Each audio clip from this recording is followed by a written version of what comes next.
Good morning. Today, Trump's special relationship with Prince William. The president-elect tells the Prince of Wales he's doing a fantastic job during a meeting at the reopening of Notre Dame Cathedral.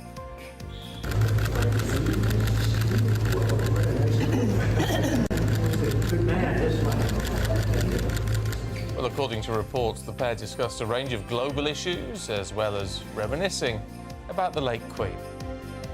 The 78-year-old also met with world leaders, including President Volodymyr Zelensky, where he vowed to end the war in Ukraine.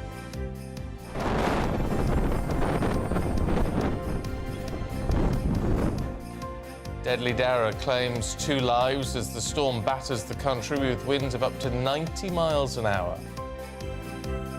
Morning. Whilst the most stormy weather has now cleared away, it is still going to be windy and wet for many of us through today.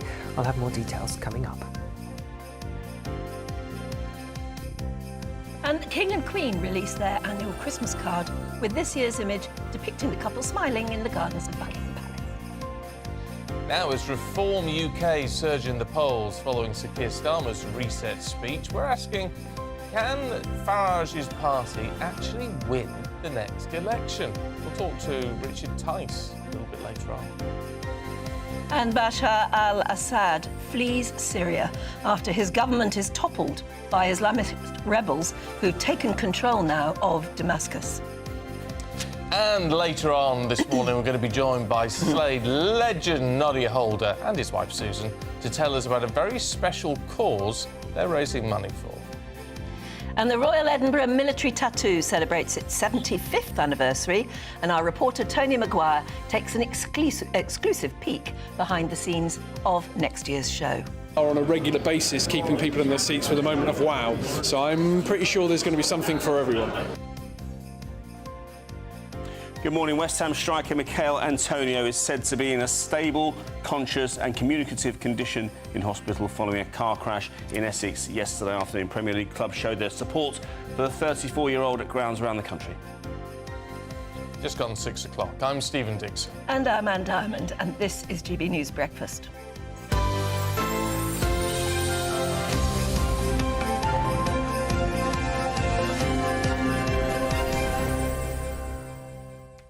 I'll tell you what, you know, because it's Christmas, say what you could have bought for someone you really loved. The ruby slippers. From The Wizard of Oz? The Wizard of Oz. The ruby ones slippers. that Judy Garland wore? Yeah, they were nicked in 2005, you know. I remember them. Yeah, I and they were remember found. that. They were found again in 2018. Anyway, they have sold for $32.5 million Wow. at auction. Can you imagine? I mean, Wow. but they are just. I mean, they're iconic, aren't they? Amazing, but So, wow. yeah, there you Who? go. Who bought them? It doesn't I don't know. Wouldn't you love to know who's got that sort Yeah. of money for a pair of ruby slippers? Yeah, but isn't that What quite would you do something? with them? How would you show them off? I suppose you just He'd have to wear them around the house, have wouldn't to he? frame them. No, they'd have to. I mean, they'd be. But what a real piece of history. Yes, that is. really is. I mean, there are few that would compete with that. Yeah. Well, the next biggest sort of big auction thing was Marilyn Monroe's 7-year rich dress. But Yes. that went for. I mean, not in the same sale. This was several years ago. It went for $5.5 million. Oh, bless her. But these won $32.5 million. Diego Maradona's shirt must be on there, mustn't it? That went for £8 million. Whose shirt? Diego Maradona's shirt that Oh, he yes, played that's against a good England when he did the Hand of God. Yeah. And Steve Hodge, the England midfielder, If you picked up at buy the end of the a match. footballer's iconic shirt, Yes. do you wash it before you then frame it? No, I don't think so. No, I mean, I think what happened was there was Maradona was invited into drugs testing after the match, and which is normal, normal, it's procedural. Back in 1986, and Steve Hodge just did a swap on the shirt, and it only sold last year, I think, at Sotheby's. For £8 million, but it set up Steve Hodge for life. He played in an era when the I wages thought you weren't were quite going as to tell high. me some sort of whodunit tale where they analysed the sweat in the shirt No, although to can see you whether imagine? there were drugs You in wouldn't it. want to take it through customs, would you? The dogs would go going bananas. Maradona's family tried to claim that it wasn't the real shirt because he wore 2 shirts in the match, in the matches, one in the first half, one in the second half, but it didn't Oh, well, wash. that's 2 It didn't shirts wash. value. Wash. Yeah. It didn't wash. Very good. Very good. There you go. And Christmas cards. The Yes. King and Queen. Queen's card is rather nice, but I tell you what, he's got his hands in his pocket. I mean, I know that's a nice cash look, but, you know, is it very kingly for a Christmas card? It's very difficult to know what to do with your hands. on Yeah, it is pictures actually. like Yes, that. that's very It's really true. hard. I think it was good. It's a lovely picture. It is a very nice, relaxed picture. Last year's picture was of them at the coronation, wearing all their robes and everything in the throne room, which was much more formal. But that is how we've come to know them, I guess, in Yeah. the last year, isn't it? Much Yeah. more informal. I think that's a very nice shot, actually. Good on them. I look forward to receiving mine. Yes, absolutely. Yeah. I might do. Yeah. Well, you sure you will We do. might do. We've sent them one. Good, good. We've never done that before. Do you remember we we decided asked- this year we're going to send them We a card. asked it about this time last year, didn't we? Whether you've ever sent a letter to somebody very famous, like particularly a royal, and whether they ever wrote back. And it was surprising how many people have had letters properly back. Nice ones, you know, ones that really understand why you wrote to them in the first place. So that's lovely. Have you ever written to one of your famous sportsmen? No, I remember. Meets them all, don't you? Yeah, you do. But then I remember when I was about 7 or 8, my brother was a Chelsea fan. And he said, "Why don't you apply to be a mascot?"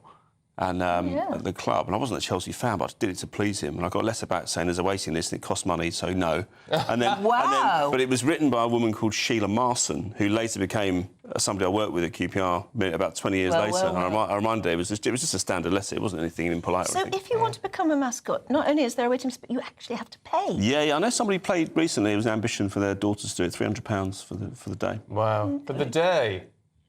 But you leave the team out, you get the kit. Well, sorry. it probably is worth it. Yeah, it's not in that bad. Case. It's a I was one-off thinking thing. it might be thousands or I something. just thought his daughter was 5. I thought, is she really going to remember it in years to come? That's a lot of money, is that? It Yeah. is. That's a lot of money. Ooh, Anyway. there's one for you. Anyone watching at the moment ever been a mascot or had a family member be a mascot, and whether it was worth it? I would imagine for many it would be. I suppose, if you're into that sort of thing. Yeah, and so many are. Well, yes, I guess. I mean, they already pay a fortune for the kit, don't they? They do, yeah, they do. That sort of money, crazy. Anyway, Merry Christmas. We're allowed to say that again, aren't we? First weekend Yes. of Of course we December. are, yeah. Well, for the next 6 months, I would imagine. Stephen's tree's been up for about a month, hasn't it? Yes.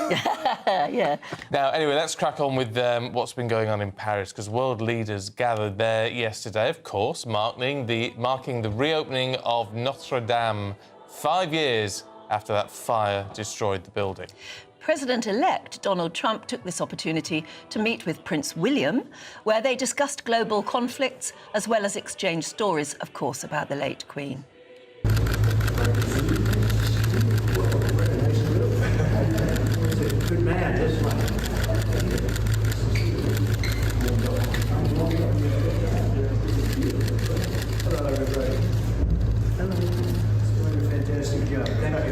Well, President-elect Trump also vowed to end the war in Ukraine as he had a conversation with President Volodymyr Zelensky. Meanwhile, the Prime Minister, Sir Keir Starmer, well, he wasn't there. He was nowhere to be seen.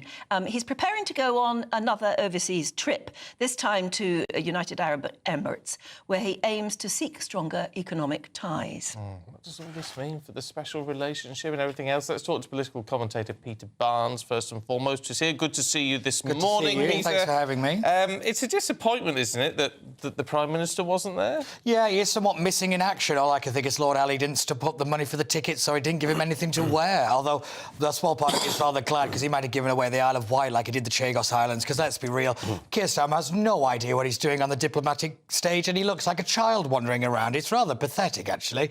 You know, these moments are huge diplomatic meetings. Realistically, they're very informal, and they're a chance for leaders to get together that wouldn't normally be able to get together without the whole fanfare. And you know, we had 40 world leaders there, and Britain was not represented by our Prime Minister. Now, luckily, we had Prince William. This is what I'm about to say. Luckily, we had Prince William. They always said that the Prince of Wales had kind of an apprenticeship for the top job, and I think after this, he seems to have scored the top marks from pretty much everybody involved. This was very impressive. We shouldn't be from the too Prince of Wales. dismissive of the PM, should we? In the sense that there was a lot being said. The D-Day commemorations, but of course he was there, and the Prime Minister at the time, Rishi Sunak, was not. Yeah, that's true. And I was very heavily critical of Rishi Sunak for disappearing on that one, I have to admit. But a lot of this kind of comes in the background of a kind of very clear fork in the road for Britain.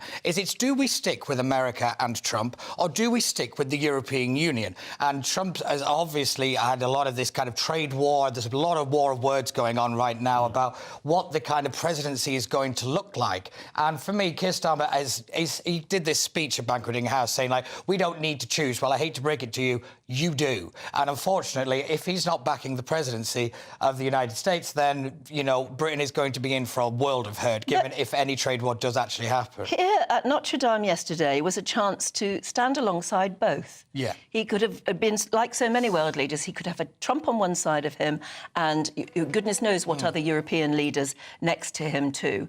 And yet it had to be left to William. I mean, there's a lovely headline in today's Sun, and they call it, they show there Trump and, there you go, and Prince William, and they call it the special relationship. Very good, isn't it? But I mean, it certainly showed Prince William in this, I don't know, in a different light. He's suddenly an ambassador as well as being the Prince of Wales. Yeah, definitely. He's suddenly a diplomat. Yeah, as this well is as being the Prince of particularly what the Wales. Queen, the late Queen, particularly wanted for William and Harry, is to be the kind of informal ambassadors of the United Kingdom, to do this kind of thing, you know, to send them out on these kind of missions and all that kind of rest of it, to be Britain's representatives in the world. And it's brilliant to see Will step up to the plate. I think he met with the President for 40 minutes. They talked on a range of global issues, but the special relationship was number one on the table. And I think that just tells you that there is a real crisis here, that, you know, given the kind of the fact that Macron is holding his government together with collective will and gaffer tape, you know, you've got the collapse of the German government as well. You're only really looking at Italy, Hungary and Poland as the real strong nations. They're very much in line with President Trump, much more than they are with the kind of globalist kind of European way of things, you know. So we're seeing Keir Starmer siding with what I believe is going to be the losing side in this by quite some way. I mean, Trump himself calls the EU mini China, you know, so there's a real kind of animosity towards the European Union there. And with Starmer saying, like, oh, well, I don't have to choose, but I think we all know if, you know, push comes to shove which way he's going to go. This just seems like a disaster. And yet again, it will be the British people that pay the price for it. OK. Peter, thank you very much indeed. Well, let's get the take of Chairman of Republicans Overseas UK, Greg Swenson, who's here. Good morning. Good to morning. you. Great to be here. I've got to say, what does it feel like seeing Trump back on the world stage in this way before the inauguration? Yeah, it's fantastic. And it's amazing, not only is Trump having a great transition already, but if you look at President Biden, he just looks so pathetic. He wasn't there yesterday, obviously. He sent Dr. Jill, which I find amusing. And the last time we saw Biden was, I think, at the tree lighting in Washington the other day, and he just looked horrible. And I think this is a moment where the whole world is looking at President Trump as the leader of the West. Well, has just the leader United of the States US. got two presidents at the moment? Yeah, barely. 1.5. I think, you know, Trump has really stepped in, and good for him, and good for America, but good for the West, more importantly. Yeah, I mean, he, as so many have said in the last 24 hours, he's hit the ground running, has he not? Yeah, he really has. I mean, it's been, I couldn't have predicted this. The transition is so different than 2017 or late 16. He almost doesn't need an inauguration, does he? He's already in the seat, really. I mean, if you look at Notre Dame yesterday, but also, you know, other events recently where, you know, he's kind of the go-to leader at this point. And President Biden, when he does show his face, it's not good. Yeah. And so, you know, all right, Dr. Jill showed yesterday, I guess that, you know, at least someone was representing the Biden regime, but it's not looking good for Biden, and it's looking really good for President Trump. All right, but we say it's hit the ground running. He basically seems to be doing a lot of the job at the moment. However, what impact is he having ahead of the inauguration in terms of things like China, in terms of things like Russia and Ukraine? Yeah. I mean, obviously, you met Zelensky yesterday. And you're already seeing Zelensky, you know, in a very public way, make decisions or at least indicate that he's willing to cooperate with the vision that President Trump has. So, you know, it's really it's amazing how the world is paying attention to President Trump already, or President-elect Trump. And so, you know, good for him for stepping into the role. And I think people were desperate for leadership. I mean, it's very wise of Zelensky to do this, isn't it? Because he's got to get on with Trump. Yeah. And they've got to find a way to agree in a way that Zelensky won't feel too terribly disappointed. Right. I think he's maybe seeing or admitting that the obvious is around the corner. And good for him. But look at Zelensky, Macron yesterday with the handshake. You've got Prince William sitting down. Everything seems to be going really well for President Trump and the United States, and again, the West. I tell you what else is going well for him, and it may have, well, probably has absolutely nothing to do with him, to be fair. But Bashar al-Assad has done a runner from Syria, which is tied with Iran, Syria, which is tied with Russia. Yeah. I mean, this actually plays very much into his hands, doesn't it? Absolutely. I mean, even our adversaries are toning it down a bit. Iran is definitely indicating that they're toning it down, and you know, President Trump means business, right? And I think, you know, there was this unpredictability back in 2017. I don't think we know exactly what President Trump will do, but it's a little bit more predictable this time. Is that because, I mean, last time it was all about draining the swamp and you know, getting someone in the White House who wasn't a politician? Yeah. Is this a sort of an acknowledgement, tacit acknowledgement, that in fact you've got to be a little bit of a politician to make it work? I think he knows his way around a lot more this time. And you saw that in Paris yesterday at Notre Dame. I think you're seeing it in the way he's indicating, you know, he's sending signals. He does it on Truth Social quite a bit, but he's sending the right signals. And so it is a little bit more predictable this time. But I think, you know, the world leaders understand him much better than they did 8 years ago. And again, you saw that with Macron yesterday. I thought it was really interesting the way they demonstrated this relationship that they have. Elon Musk was also there, wasn't he? Which was very interesting too. And Keir Starmer wasn't.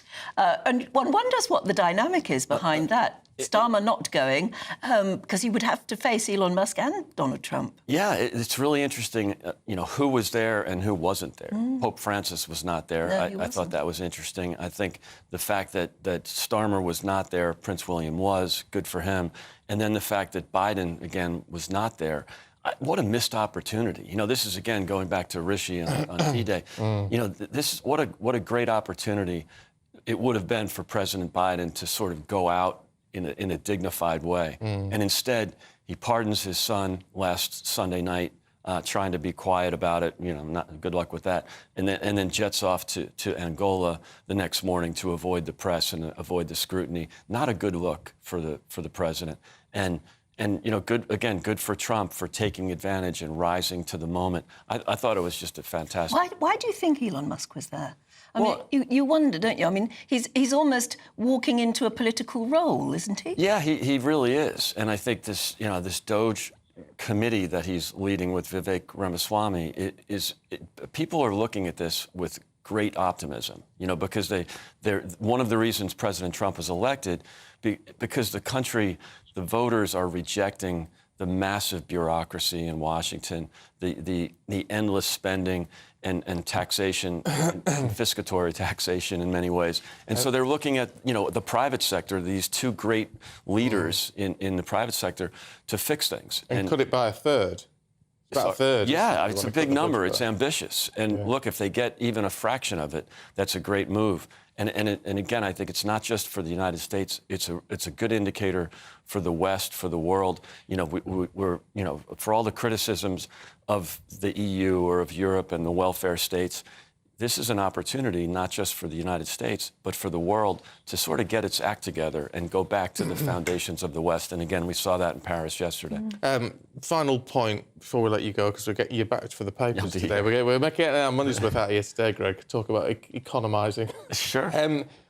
What about the special relationship? Because it does, I mean, again, it would have been nice to see the Prime Minister have some interaction with Trump yesterday. They're going to have to do something. I mean, from the British side, from Downing Street, they're going to have to do something to try and make this work, aren't they? Yeah, I think so. And again, missed opportunity yesterday, but there's still plenty of time. And it's really important that Keir Starmer leads the charge, does some kind of a trade deal. You know, I know there were opportunities in the past when Trump was president and we had a conservative government, allegedly. It's an opportunity. And I think Keir Starmer should get over the ego and that hatred of President Trump and do something that's positive for the country. And it's important. I mean, look, the U.S. and the U.K., the special relationship will endure no matter what. But this is an opportunity for Starmer. I hope he takes it. Yeah, OK. Greg, thank you very much indeed. Great to see it. Looking forward to seeing you on the papers at about 22. Thank you. Great. Right, what time is it? 6:19 already. Now, I don't know about you, but have you experienced anything of this awful storm? How was your journey in this morning? Yeah, well, not so bad, all things considered. But I've got friends and family in Wales, in North Wales, where actually some of the pictures we're showing from today. And it was just, I mean, here actually, as I said, my cousin was there filming, not this particular shot, but she was filming this pier yesterday, and saying all the the buildings were knocked over.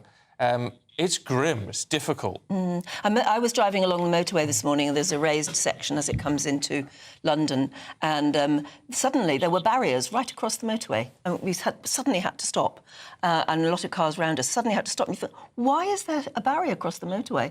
And it had blown across the motorway. It wasn't meant to be there. And several men got out of the cars and actually physically were trying to push the barriers back against the wind, and it was very, very difficult. Oh, it's just, and we've got it. Let's make no doubt about it. We've got it very easy down here in this part of the country at the moment compared to what's been happening on the west coast. Well, yeah. See how it's been bringing trees down. That's probably one of the most dangerous things. And as we know now, the storm has claimed already the lives of 2 men after trees crushed their vehicles during the storm yesterday. And it's not over yet, I don't No, think. it's not. 250,000 people were left without power across England, Scotland and Wales as well. Yeah, the winds reached 96 miles an hour in some places.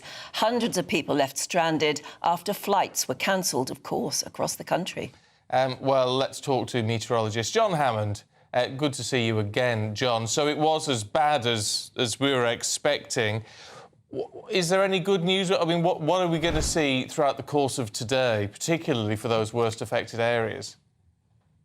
Yeah, well, the good news, Stephen, is that the clear-up will begin today. The worst of the storm is over. It's still blowing like billy-o outside here. I'm in the Chilterns. Actually driving home last night through the windy country roads, a lot of debris, a lot of twigs around. But as you say, that's nothing compared to the impacts further west across the country, where, some places, as you say, the most exposed places reached 96 miles an hour. That wasn't typical. That was on a cliff top. But more typically, where people were out and about, we saw gusts of, 70, 80 miles an hour, and locally more than that. And those sorts of gusts don't come very often. Some places have actually broken their all-time record for highest gust, and those records go back some 20 or 30 years. So that's a measure of how severe this storm was, particularly across Wales and the southwest.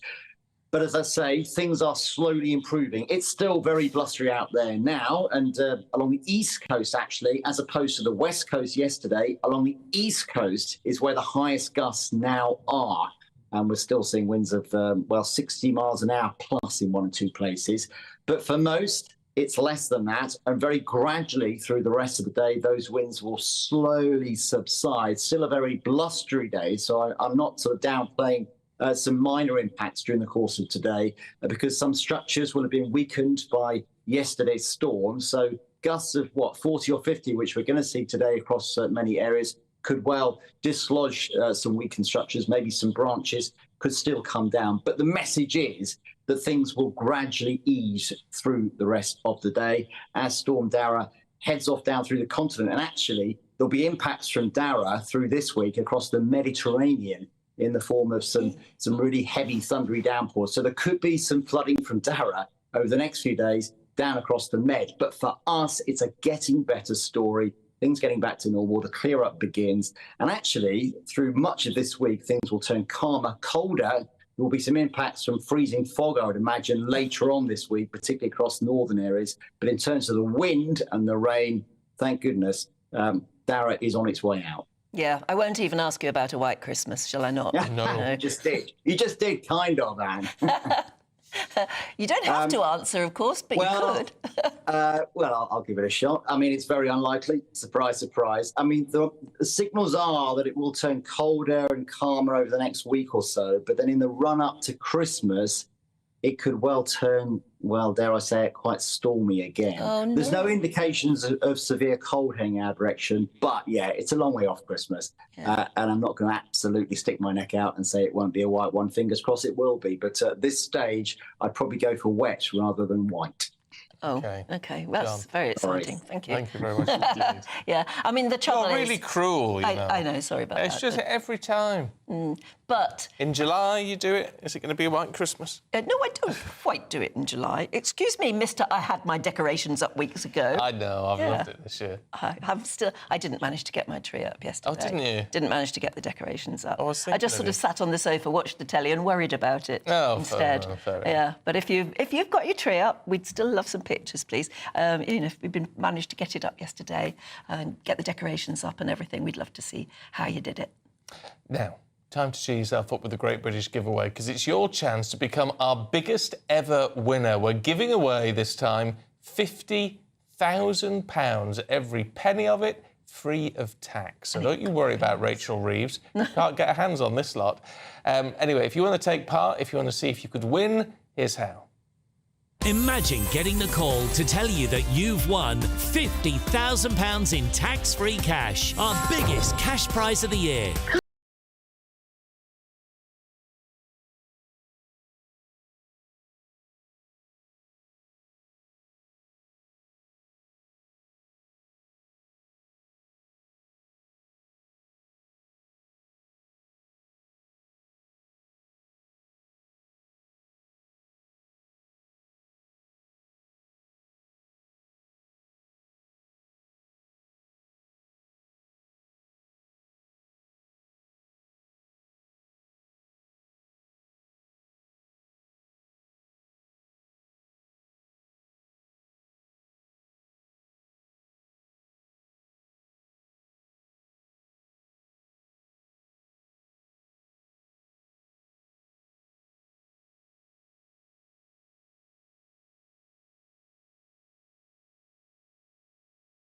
Good luck.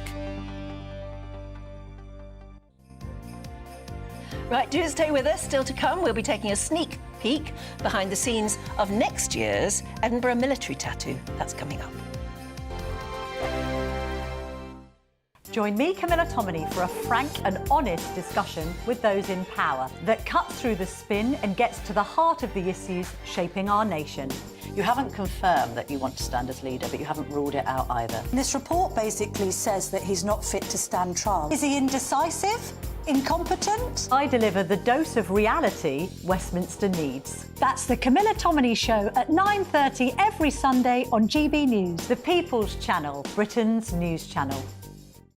Hi there, I'm Michelle Dewberry and I'm going to take a second to tell you all about my show, Dubes & Co. We start off with the issues of the day. We then bring in both sides of the arguments. We get rid of the disrespect. And then you throw me into the mix. And trust me, I'll tell it exactly how it is. And then, of course, the magic ingredient, you at home. We mix it all together and what have we got, in my opinion, the best debate show in town. Monday to Friday, 6 till 7 on GB News, Britain's news channel.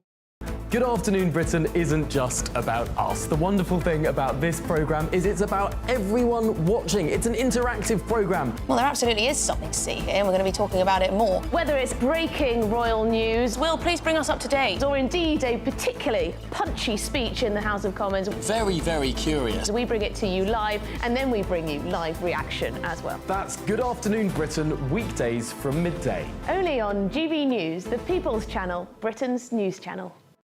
It's Patrick Christie's Tonight, and here we do things differently. It's explaining the absolute madness of this, doesn't it? It's explosive. I mean, this is very good. It's lively. 850. Your government sat there, Sean, and it did nothing. It's controversial. And the Middle East has been in turmoil since before I was born. It's everything you need to kickstart your evening. Everyone's had their Weetabix tonight. I love to see it. That's Patrick Christie's Tonight, weeknights from 9 p.m. Only on GB News, the People's Channel, Britain's news channel. Welcome to State of the Nation, daily plunge into the stories shaping our country. I'm Jacob Rees-Mogg, and Monday to Thursday we bring you the insights, the facts, the truth about how our country is being governed. Because what happens in Downing Street matters down your street. Tune in to State of the Nation every Monday to Thursday, 8 to 9 o'clock. Only on GB News, the People's Channel, Britain's news channel. Mark Dolan tonight is your weekend dose of news, debate and entertainment. This sounds like a wild conspiracy theory. Don't miss My Big Opinion, Mark Meets, and My Take at 10. Democracy is a funny old thing. And we don't do boring, not on my watch. I just won't have it. Let's go and get another glass of that bubbly. You've earned it. That's Mark Dolan tonight, Saturday and Sunday, 9 to 11, only on GB News, the People's Channel, Britain's news channel.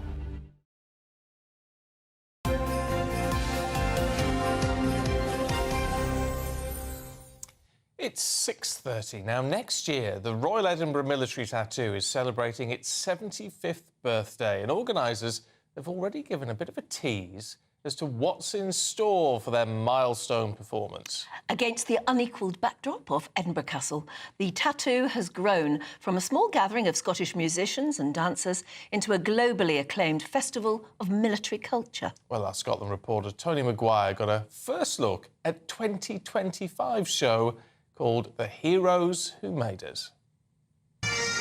Pipes, camera, action. 75 years after the first Edinburgh Castle spectacle, the Royal Edinburgh Military Tattoo has pulled back the curtain on its diamond anniversary show. It's the Army's turn to take point on next summer's performance, The Heroes Who Made Us. A look back at the show's proud history, and Tattoo CEO Jason Barrett can't wait to see what manoeuvres the British Armed Forces will bring to the show. As far as our relationship with the military, which the flyovers is, that's an RAF commitment that we're very, very pleased with and we're grateful for. There's no intention for those to go away as far as the tattoo is concerned. So the question will be, is now it's an Army lead, what can they provide? Back in 1950, the tattoo experiment was smaller in scale, but it grew at pace with public interest, welcoming international military bands in 1952. By the swinging 60s, Wild Summer Nights had audiences out of their seats. Creative director Alan Lane says all the values of the military tattoo will be on show, and the wow factor will grab audiences and not let go. What we're providing is an entertainment package that celebrates the values of the tattoo through the military and the Highland culture. We are on a regular basis keeping people in their seats with a moment of wow, so I'm pretty sure there's going to be something for everyone. And marketing manager Lindsay Fusco says the tattoo's unique blend of traditional and contemporary is as true today as it has been through the decades. If you look back at old footage of the tattoo, in the 60s we were doing the twist in the stands. We had people doing the twist from their seats or coming down onto the esplanade to join us. Well, the twist in the 60s was the equivalent of Taylor Swift now. So we've always been very relevant in year, and I think people sometimes forget that when you take a brand as old as 75 and think back on it. For 75 years, the Royal Edinburgh Military Tattoo has surprised and delighted audiences from around the world. But despite its international appeal, this 75th anniversary show is going to make the most of its Scottish and British roots. Tony Maguire, GB News, Edinburgh. Absolutely fantastic. If you get a chance to go to that, do. Yeah. I mean, it's totally brilliant. It's a long time since I was there, but I'd love me to go too. back for the 75th. Yeah. Absolutely wonderful, wonderful event. And it looks as though the 75th will be extra specially brilliant. I wonder when they start selling tickets for that. I'd try and get something booked in for that one, because it'd be a great thing to look forward to next year. I mean, it's unique, isn't it? It's one of those things that you only see in that particular place, that particular time, with the castle behind it. It's absolutely fab. Right. Should we see what the weather is going to do for you today? Get all those grisly details, but hopefully it is going to improve a little bit. Here's Alex.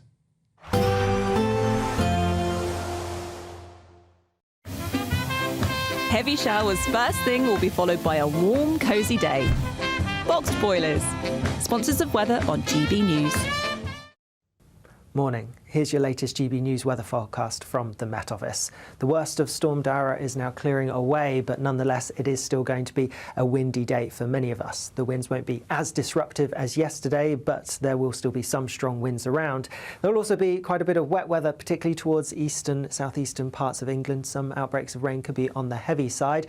A drier story further west, some sunshine breaking through, but all the time we do need to be aware that the winds could still be a little bit disruptive for some of us. So with that then, whilst temperatures will be around average for the time of year, when you factor in those strong gusty winds, it's going to feel several degrees colder. as we head through into this evening, and there could still be a few showery outbreaks of rain around some coastal parts of Scotland, mainly towards the east and southeast. Further north and west likely to be generally dry, and with some clear skies through the evening, a touch of frost developing quite quickly overnight. Clear skies likely through the evening across parts of Northern Ireland too. Meanwhile, across parts of northern England, a cloudier story, some outbreaks of rain pushing in, and then a bit of a west-east split across central southern parts of England and Wales, driest and clearest towards the west, staying pretty cloudy with further outbreaks of rain towards the east. Overnight there will still be some more outbreaks of rain, though they will be fizzling out a little bit. It will really just be mainly across the far southeast where we continue to see rain through much of the night. Elsewhere largely dry with clearer skies towards the northwest, and here temperatures are going to drop lowest. A touch of frost is quite likely, even some patches of fog perhaps, but elsewhere a bit milder first thing tomorrow morning. As we go through tomorrow itself, then high pressure is building, and that's going to calm our weather down quite markedly through the beginning of next week. And with that then, there'll be a lot of dry weather around. Still some outbreaks of rain, mainly towards the southeast, and a few drizzly spots perhaps elsewhere. The best of the sunshine will be across parts of Scotland and Northern Ireland, and whilst temperatures will be similar to today, with lighter winds, it'll feel less cold. Bye-bye. Expect a warm front, moving from the kitchen right through to the rest of the house.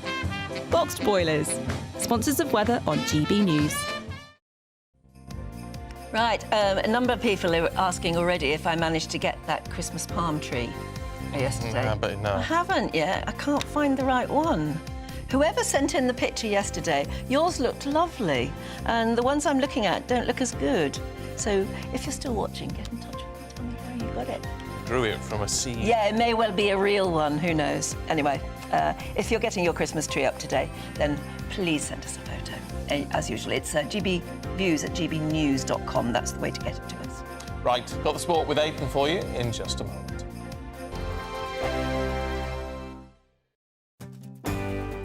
I'm Michael Portillo. This is GB News, the People's Channel, Britain's news channel.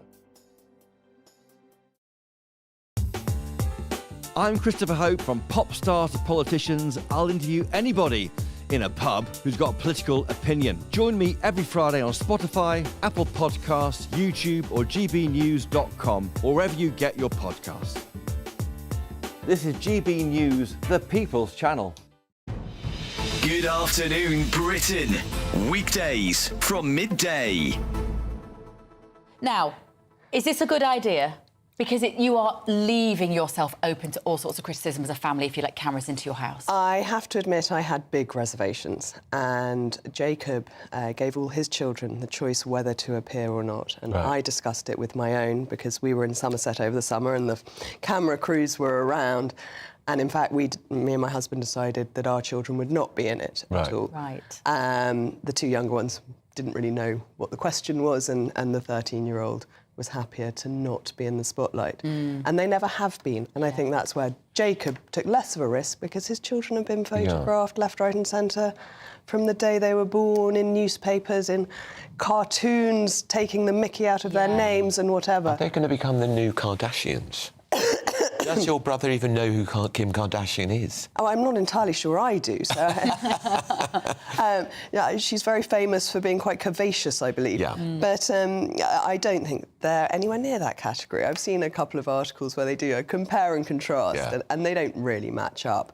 But I think this is quite from the bits I've seen, quite a light-hearted look at a very different type of lifestyle to most people, but at the people behind it who are, you know, normal human beings. And Jacob's wife there we saw talking. What is she like? What are we expecting to hear from her? Helena's brilliant. I had the great pleasure of introducing them as adults. Your fault. It's all my fault that there are now 6 extra Rees-Moggs around. But she is a fantastic, fun, but very, very steely, as you say, woman who knows her own mind. I think she's going to be the star of the show. GB News, the People's Channel. Every Saturday, 10 till 12, we'll bring you all of the news that you need to know. We'll also remind you that there is so much to smile about. It's my favourite time of the week. I get to relax, enjoy some light-hearted stories, and let Ellie teach me about fashion too. That's Saturday Morning Live, every Saturday, 10 till 12. Only on GB News, Britain's news channel. I'm Andrew Pearce. This is GB News, the People's Channel, Britain's news channel.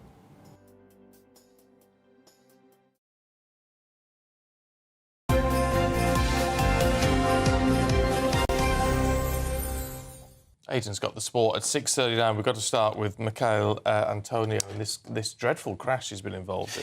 Yeah, very distressing news which emerged early afternoon yesterday, about 1 o'clock over in Epping in Essex. The West Ham striker, he's in a stable condition now, thankfully, but he crashed his Ferrari FF into a tree around Epping Forest. And it took an hour. The pictures of it say it all, don't they? I think we do have some pictures You somewhere. wonder how on earth he survived, which is why so many of the headlines today use the word miracle. Yes, absolutely. And it took an hour and there's the pictures there for the benefit of our radio listeners. I mean, you can see the front part of the car, the driver's side. Yes, absolutely. You wonder how someone would survive that. But it took an hour to cut him away from the wreckage, and he was airlifted to hospital in central London. His ex-wife rushed to be by his side. There was a statement from West Ham as well. They said West Ham United can confirm striker Michael Antonio has today been involved in a road traffic accident. All the thoughts and prayers of everyone at the club are with Michael, his family and his friends.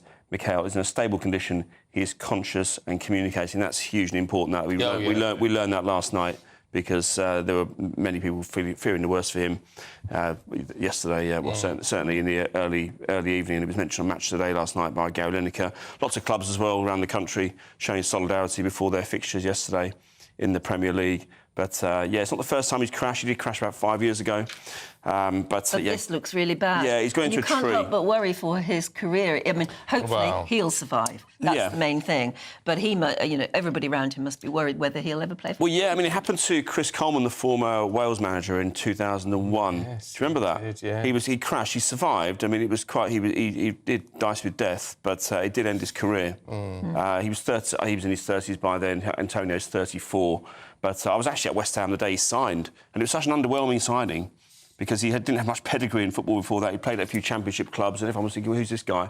He's gone on to really establish himself as a big name at West Ham. 83 goals in I think over 300 games, and he's not always played down the middle either. But he's hugely respected around the country because he's a real trier, and he's made a career out of he wasn't the most naturally gifted player, but he's made a relatively modest amount of a talent go a long way, and we hope he pulls through. That's for sure. Oh, absolutely.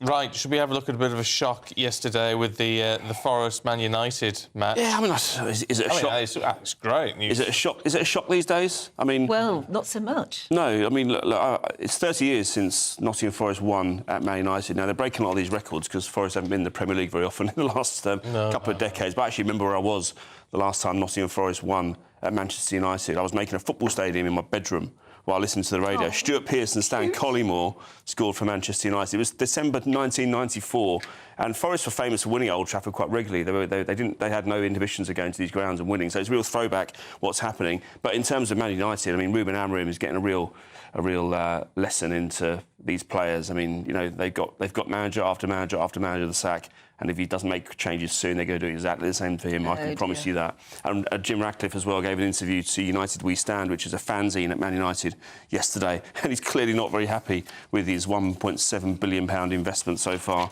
because he said that I'll go through a couple of the top lines from the interview.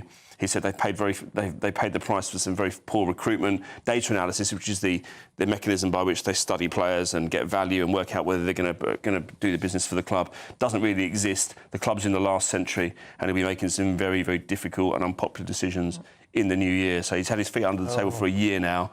He's got rid of a lot of staff in the back room, but you don't, compared to what players are. I wouldn't want to be a player. No, well, exactly. I mean, but they're the ones using up all the money. I mean, you can get rid of 250 people at the training ground. It's not really going to make a dent to the bottom line. Those people earn ordinary salaries that everyday people earn. They're not on the sort of money that some of these players are on. But some of these players have survived manager after manager, and the same fate will befall Amorim if he doesn't act, and I think he's going to have to act pretty soon. But yeah, Nottingham Forest winning 3-2 there yesterday. Outstanding for them. They've already been to Anfield this season and won, so good luck, good for them. Yeah. You were at university in Nottingham, were you? I was. I used to go to the Forest ground. Was that Ken Clark used to go there, didn't he? Yeah, I used to chase Ken Clark. He was Chancellor of the Exchequer at the time. I used to chase him around with a microphone around the stands. Brilliant. I remember him going Got the odd interview. Good on him. Nice man. Right, OK, Ed, we've got to leave it there. Absolutely. Thanks very much indeed. And do stay with us, because in a couple of moments we'll be looking through the newspapers. I think we've got to do our poll of the day. Oh, I think we have got to do our poll of the day, which is about footballers, actually. Should they be forced to wear rainbow armbands or laces? We'll be bringing you the live results. Forced, I don't know. We'll bring you the results a bit later on. As usual, we'll announce the full result in Nana Akwia's show. Remember, if you want to know how to vote and you don't know already, gbnews.com/poll. Right, papers are coming in a moment. This is Britain's Newsroom, where your voice matters. It's just astonishing. With expert analysis and honest opinion, we don't just keep you informed. We bring you unique perspectives you won't see anywhere else. Can't argue with any of that. When the news happens, it happens here. On Britain's Newsroom, weekdays from 9:30 a.m. Only on GB News. I'm Jacob Rees-Mogg, and this is GB News, Britain's news channel. Lee Anderson's Real World, Fridays from 7 p.m. So, how did you get into radio initially? It's the old thing. You do discos.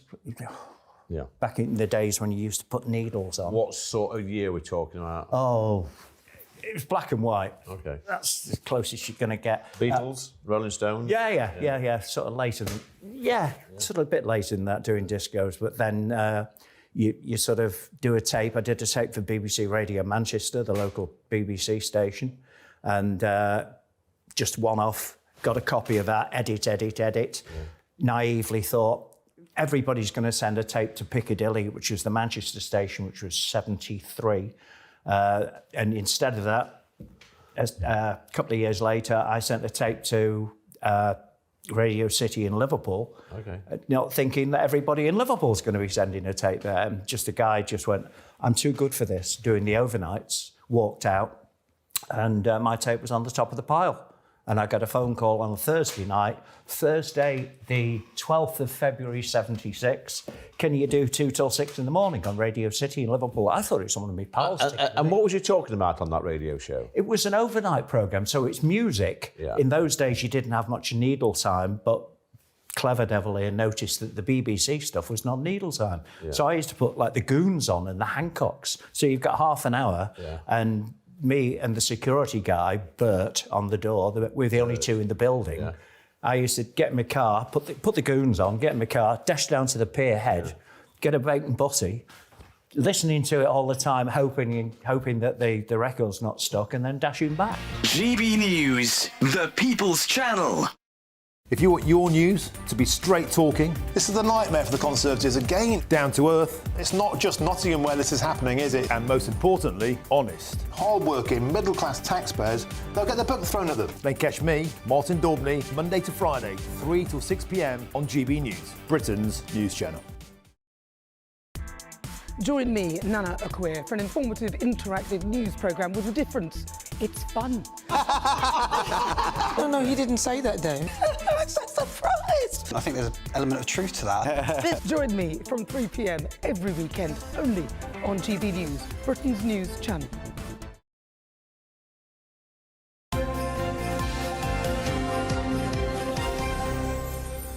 Right. OK, time for the papers then this morning at 6:48 with Scarlett Maguire and Greg Swenson, because we can't keep Greg off our screens this morning. We'll start with you, Greg, should we, in The Observer, looking at what's going on in Syria, the Assad regime, it all seems to have gone. Yeah, it happened quickly. You know, think about it. It's really not just 24 years that he's been in power, but if you include his father, it's 50 years of this dictatorship, and then all of a sudden, in a week, it seems like it all blew up. So, of course, we're concerned about the vacuum that it creates. So, yes, really bad guy, and no one, I think, will be disappointed to see the end of this dictatorship. But on the other hand, much like Libya and other countries in the region, it's who steps in to the vacuum, and it's not looking good right now with HTS. I won't even try to pronounce the actual name, but obviously a terrorist organization affiliated with Al Qaeda, and there's a $10 million bounty that the U.S. has on the leader of that organization. So that's not something that we can look to as with an optimistic lens right now. And the worry is as well, isn't it? It's going to cause an absolute tide of refugees trying to flee as well. Yes, but it's also going to go the other way. I mean, Lebanon has closed its borders with Syria. I mean, they don't want any more Syrian refugees. Frankly, they've got enough who were fleeing Assad.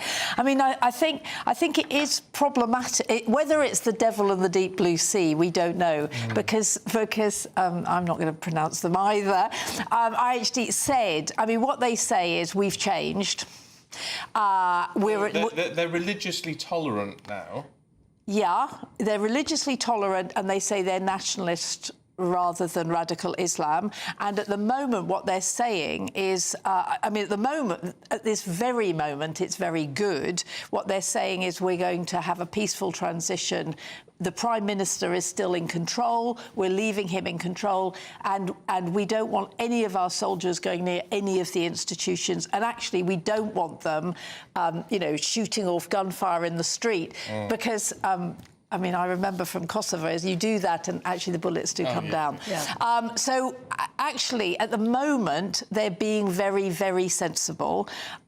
They've freed all the prisoners. There's jubilation on the streets, as Greg said. There is no question that this man was a tyrannical murderer. Well, he was, but do you remember back in the days of the Iraq War, and Tony Blair was flying out there to get him on? He was a key player in the coalition. He was someone that we had to have on side. Yeah, and we also thought... because he'd been educated in Britain, that he'd be different. Well, he wasn't any different at all. And I remember I was in Jordan some years ago, and I went to visit a flat with some a Syrian grandmother and her granddaughter, refugee. And all the woman said was, the only thing you can do for me is to end the war and send me back. And I remember thinking at the time, you must be kidding. Yeah. And the thought, I don't know whether you expected. All of a sudden, wham, and Damascus has fallen. Even on Thursday and Friday, commentators were going, well, we've seen this before and it might not happen. But where do we think he's gone? That's a great question. I think both the Egyptians and the Jordanians allegedly were encouraging him to leave, so perhaps he went to one of those countries. Yeah. His family are in Russia. Paris. His family are. His family left for his wife and children left for Russia. I think Thursday or Friday. Friday.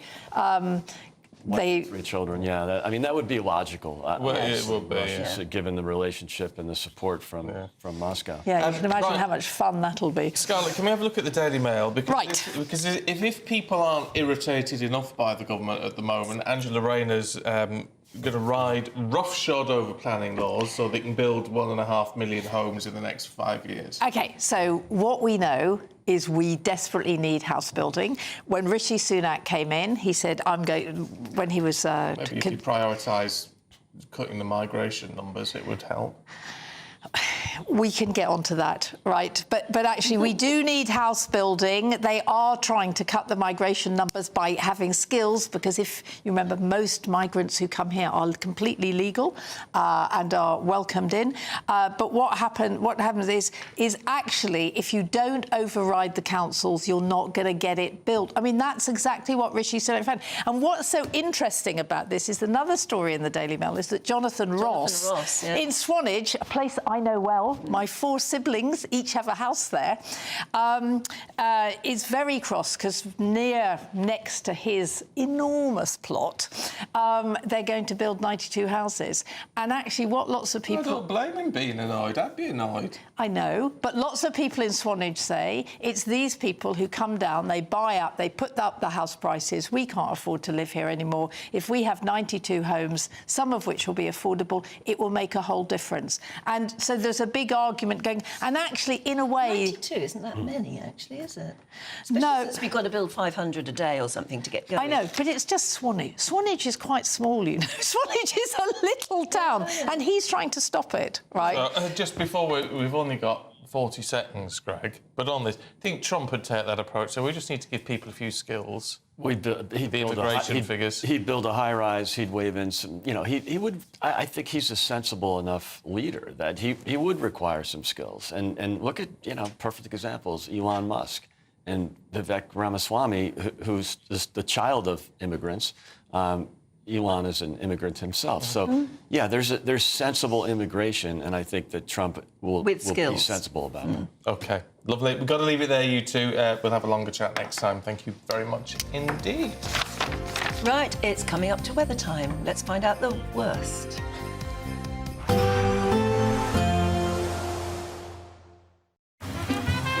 Despite the morning rain, it'll be a nice, warm, cosy day ahead. Boxed Heat Pumps, sponsors of weather on GB News. Morning. Here's your latest GB News weather forecast from the Met Office. The worst of Storm Dara is now clearing away, but nonetheless it is still going to be a windy day for many of us. The winds won't be as disruptive as yesterday, but there will still be some strong winds around. There will also be quite a bit of wet weather, particularly towards eastern, southeastern parts of England. Some outbreaks of rain could be on the heavy side. A drier story further west, some sunshine breaking through, but all the time we do need to be aware that the winds could still be a little bit disruptive for some of us. So with that then, whilst temperatures will be around average for the time of year, when you factor in those strong gusty winds, it's going to feel several degrees colder. As we head through into this evening, and there could still be a few showery outbreaks of rain around some coastal parts of Scotland, mainly towards the east and southeast. Further north and west, likely to be generally dry, and with some clear skies through the evening, a touch of frost developing quite quickly overnight. Clear skies likely through the evening across parts of Northern Ireland too. Meanwhile, across parts of Northern England, a cloudier story. Some outbreaks of rain pushing in, and then a bit of a west-east split across central southern parts of England and Wales, driest and clearest towards the west, staying pretty cloudy with further outbreaks of rain towards the east. Overnight there will still be some more outbreaks of rain, though they will be fizzling out a little bit. It will really just be mainly across the far southeast where we continue to see rain through much of the night. Elsewhere largely dry with clearer skies towards the northwest, and here temperatures are going to drop lowest. A touch of frost is quite likely, even some patches of fog perhaps, but elsewhere a bit milder first thing tomorrow morning. As we go through tomorrow itself, then high pressure is building, and that's going to calm our weather down quite markedly through the beginning of next week. And with that then, there'll be a lot of dry weather around. Still some outbreaks of rain, mainly towards the southeast, and a few drizzly spots perhaps elsewhere. The best of the sunshine will be across parts of Scotland and Northern Ireland, and whilst temperatures will be similar to today, with lighter winds, it'll feel less cold. Bye-bye. There will be a light breeze in the morning, leading to a warm front. Boxed Heat Pumps. News. Imagine getting the call to tell you that you've won £50,000 in tax-free cash, our biggest cash prize of the year. Oh my God.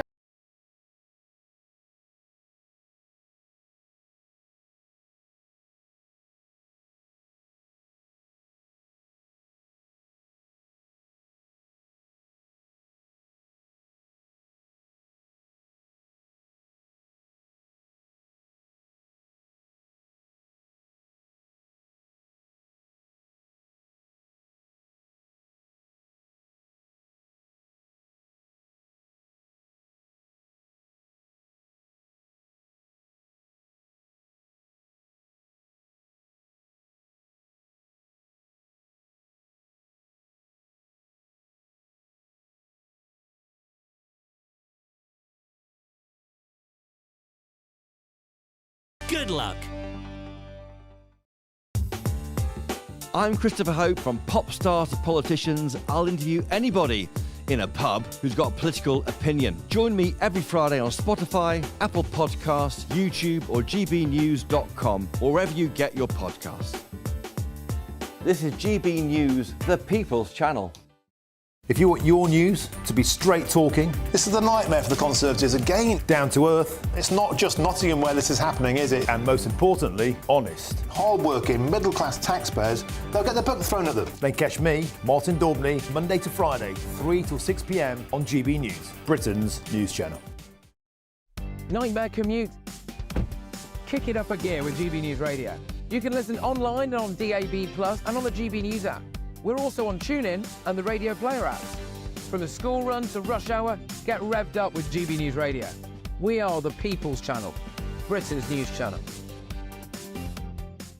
Good Afternoon Britain isn't just about us. The wonderful thing about this programme is it's about everyone watching. It's an interactive programme. Well, there absolutely is something to see here, and we're going to be talking about it more. Whether it's breaking royal news, Will, please bring us up to date. or indeed a particularly punchy speech in the House of Commons, Very, very curious. we bring it to you live, and then we bring you live reaction as well. That's Good Afternoon Britain, weekdays from midday. Only on GB News, the People's Channel, Britain's news channel.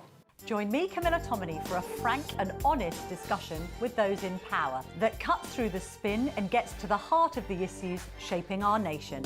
You haven't confirmed that you want to stand as leader, but you haven't ruled it out either. This report basically says that he's not fit to stand trial. Is he indecisive? Incompetent? I deliver the dose of reality Westminster needs. That's the Camilla Tominey Show at 9:30 every Sunday on GB News, the People's Channel, Britain's news channel.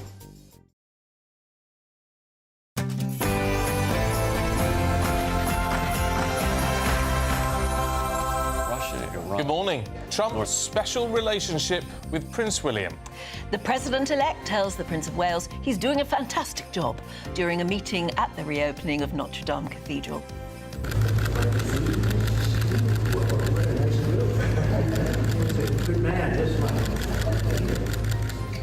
Well, according to reports, the pair discussed a range of global issues as well as reminiscing about the late Queen. Yes, Prince William building on that special relationship. Trump, admirer of the late Queen. He also met with President Zelensky while he was there. I'll bring you the details shortly. Yes, indeed, we'll bring you those pictures of the meeting between the President-elect and President Zelensky, where they both vowed to each other almost to end that war in Ukraine.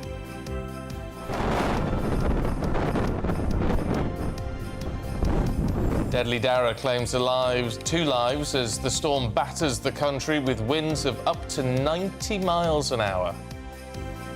Morning. Whilst the most stormy weather has now cleared away, it is still going to be windy and wet for many of us through today. I'll have more details coming up. And the King and Queen have released their annual Christmas card, with this year's image depicting them smiling in the gardens of Buckingham Palace.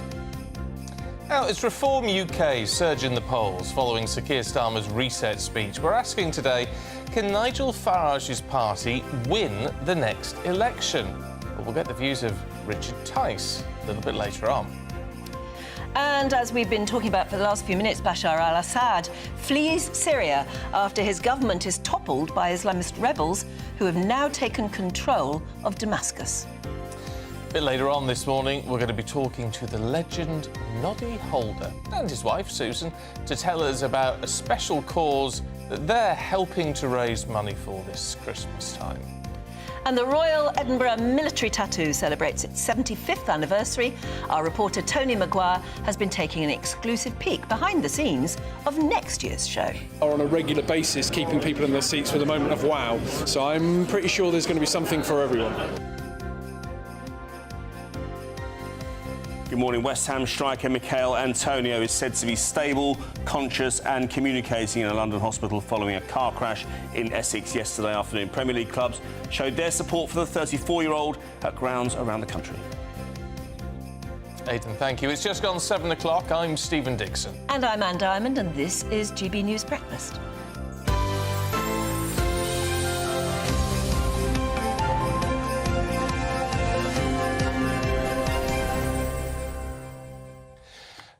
It's all going a bit Christmas mad, but it is, of course, the weekend where the majority of people apparently put up their trees this weekend. So you've been getting in touch with your pictures.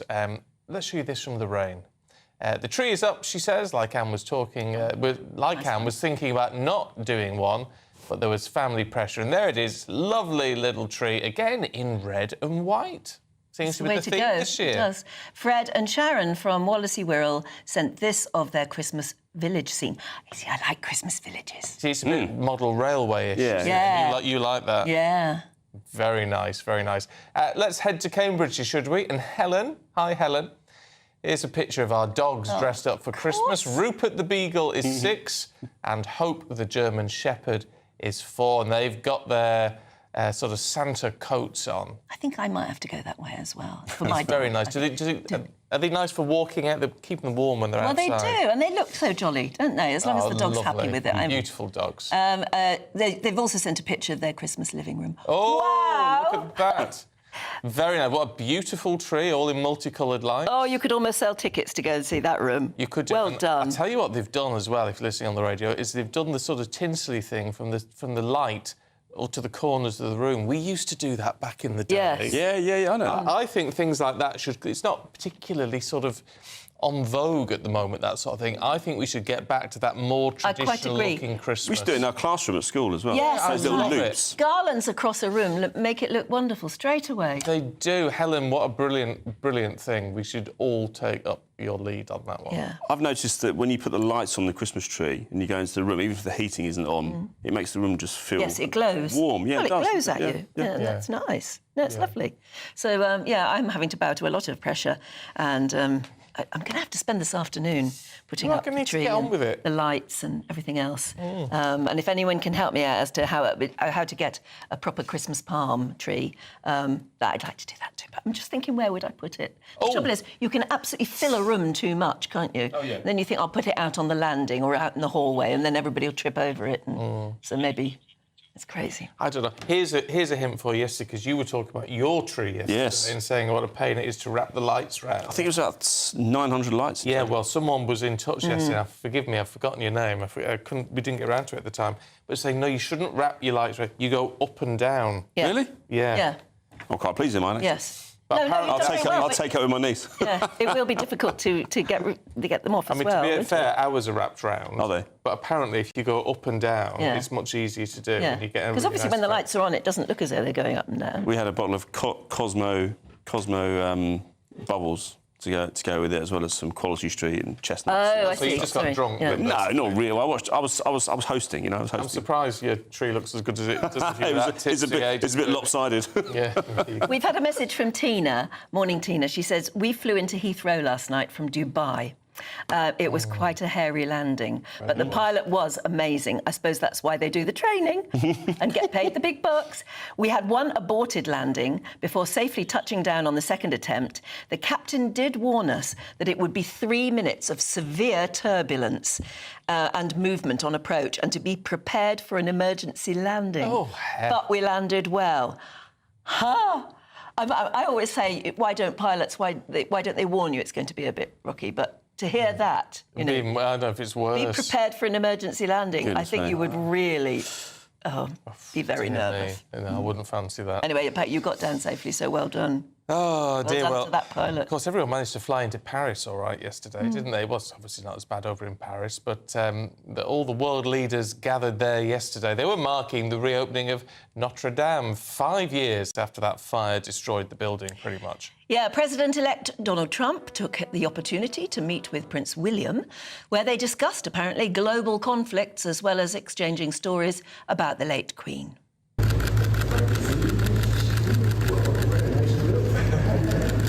Good man, this one.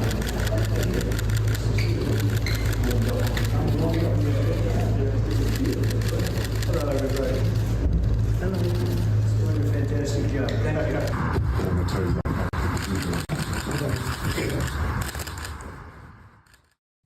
I can't really hear what they're saying. No. But, Donald Trump said, good man, this man, or something. Yeah. Well, yes, he is. But the other thing that everybody's noticed is that Prince William is quite a lot taller than Donald Trump, who is a very tall man himself. Well, he's not. Well, he is, isn't maybe he? 6 foot or something. He towers over everybody else. Because William's not like 6'5" or anything. No, I know, but he looked quite a bit taller. When I met him, of course, darling. in the summer. Yeah.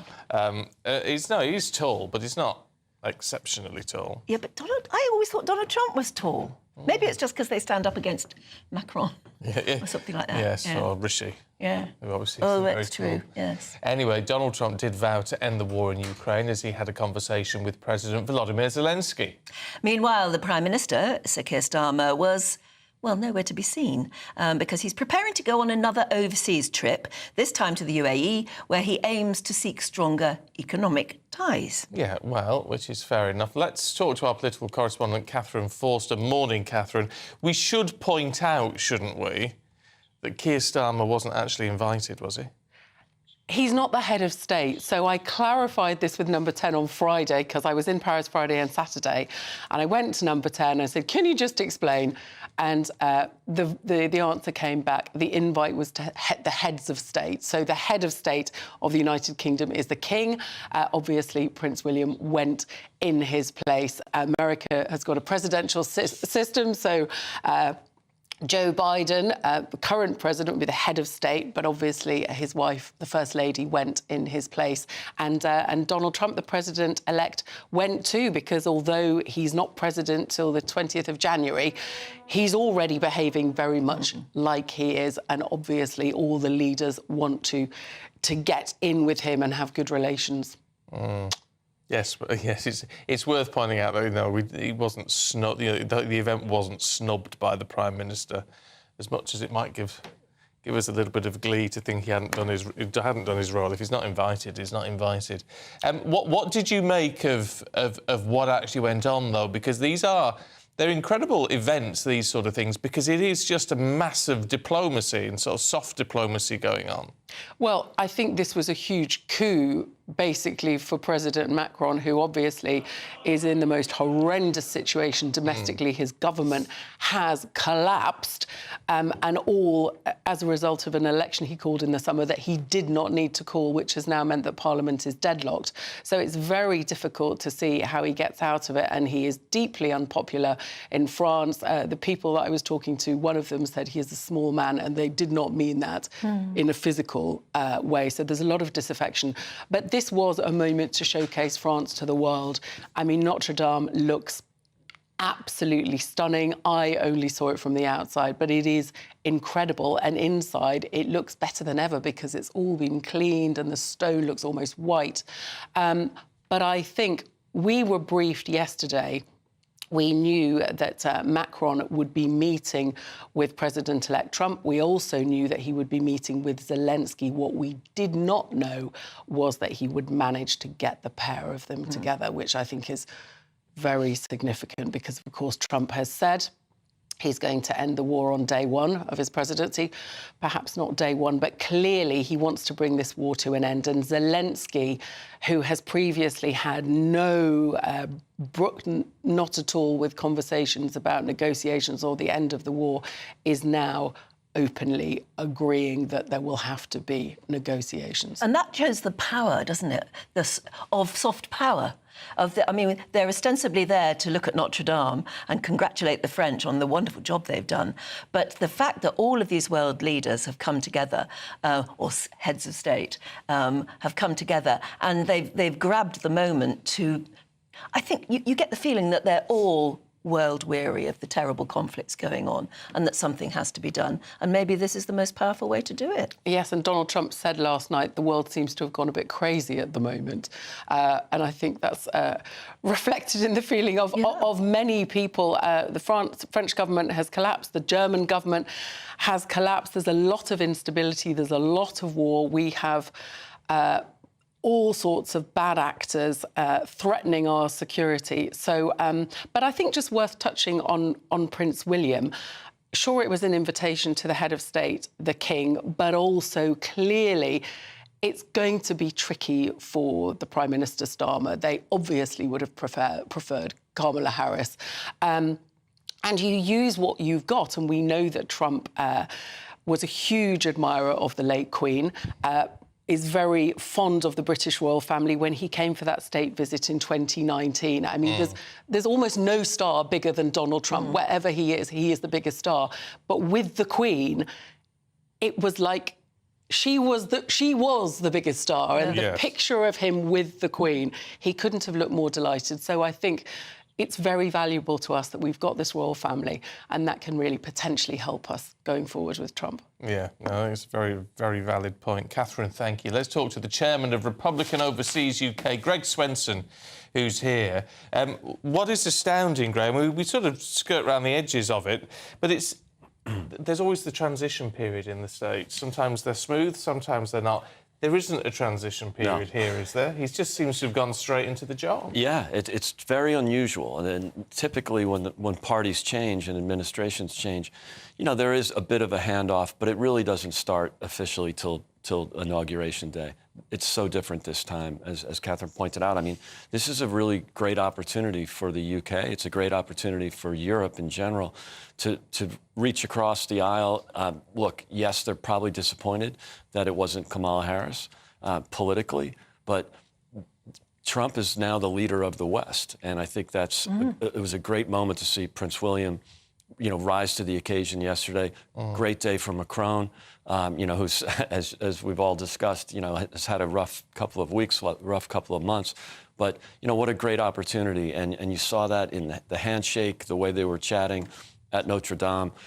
Really great opportunity to reach to the president-elect. But again, I think we all agree he is acting very presidential right now. Yeah, well, I mean, and there's no doubt he was the star, certainly many times yesterday. If you look at the front pages, I just have been trying to find them, of the French newspapers, the pictures are of Trump. Right, and it's so different than from 8 years ago or even 5 years ago.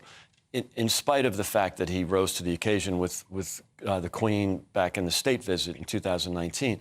Remember, in 2018, when he came to London, you know, there were protests. There was the silly balloon that they were flying.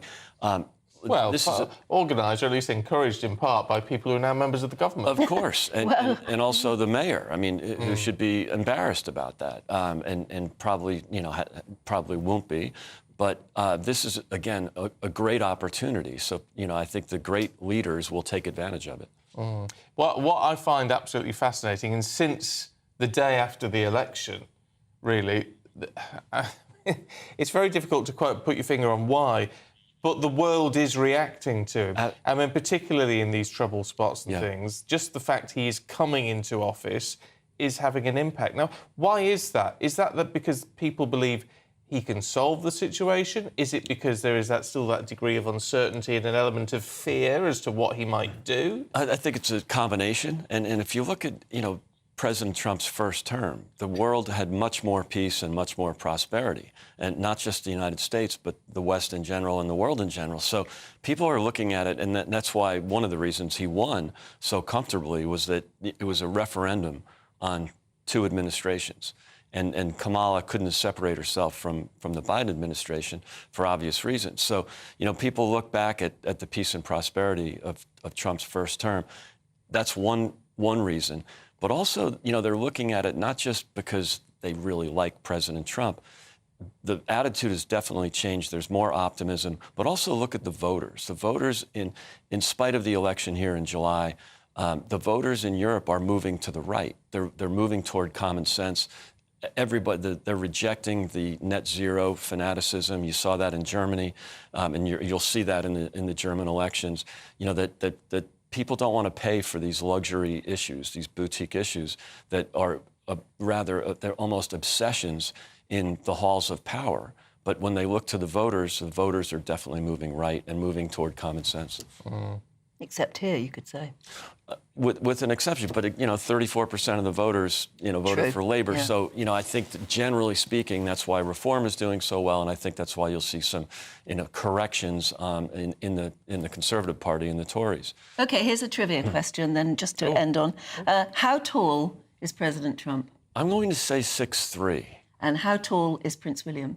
Well, now I could say 6'4". Well, both are 6'3", according to... Is that right? Yeah.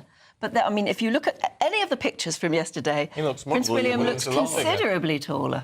Interesting. Yeah. Someone reminds me to stand up straight. That's an interesting point of view. Peter messaged in to say, I think Trump's son Barron would be as tall as William, if not taller. Barron's about 6'8". Yeah, right? Barron is unusually tall. Yes, yes, he's got tall parents. And he's being groomed for a role in a future government. Amazing the difference 8 years will make. Yeah. You know, he was a child when... Yes, and he looked awkward. Yes. Now he was in that very much stage. more... Yeah. Oh, absolutely. No, he's great. He's done a great job. The world changes, the one pushing Joe Rogan and other, you know, podcasts for President Trump. Yeah. So smart kid. Well, there you go. Lovely stuff. Like, Greg, we'll see you a little bit later on for the papers. Catherine, thank you. See you a little bit later on as well. OK, 18 minutes past 7. Now, the deadly storm Dara has claimed the lives of 2 men after falling trees crushed their vehicles during the storm yesterday. Well, that's as more than 250,000 people were left without power across England, Scotland and Wales as a result of all of this. And winds did go up to about 96 miles an hour in some places, which is extraordinary. Hundreds were left stranded after flights were cancelled across the country. Well, let's talk to Regional Water Safety Lead at the RNLI, the Royal National Lifeboat Institution, Guy Addington. Guy, good to see you this morning. It seems remarkable, but we always need to do it, don't we, at times like this, is just remind people about water safety, about having respect for the water at times like this. Good morning. Thank you so much for having me. Yes, you're absolutely right. Obviously, we've heard some really sad news this morning, lives claimed by Storm Dara. But thankfully, it seems as though people have heeded the warnings out and about around the coast, and people have stayed well back from those storm-driven sea. And people have been listening to some of the warnings that we've been putting out over the last couple of days. Yeah, I mean, and one of the main things to say is you're not just warning people to look after themselves by staying away from the water, but actually it would help the rescue services, because they will inevitably have to put their lives at risk to rescue others.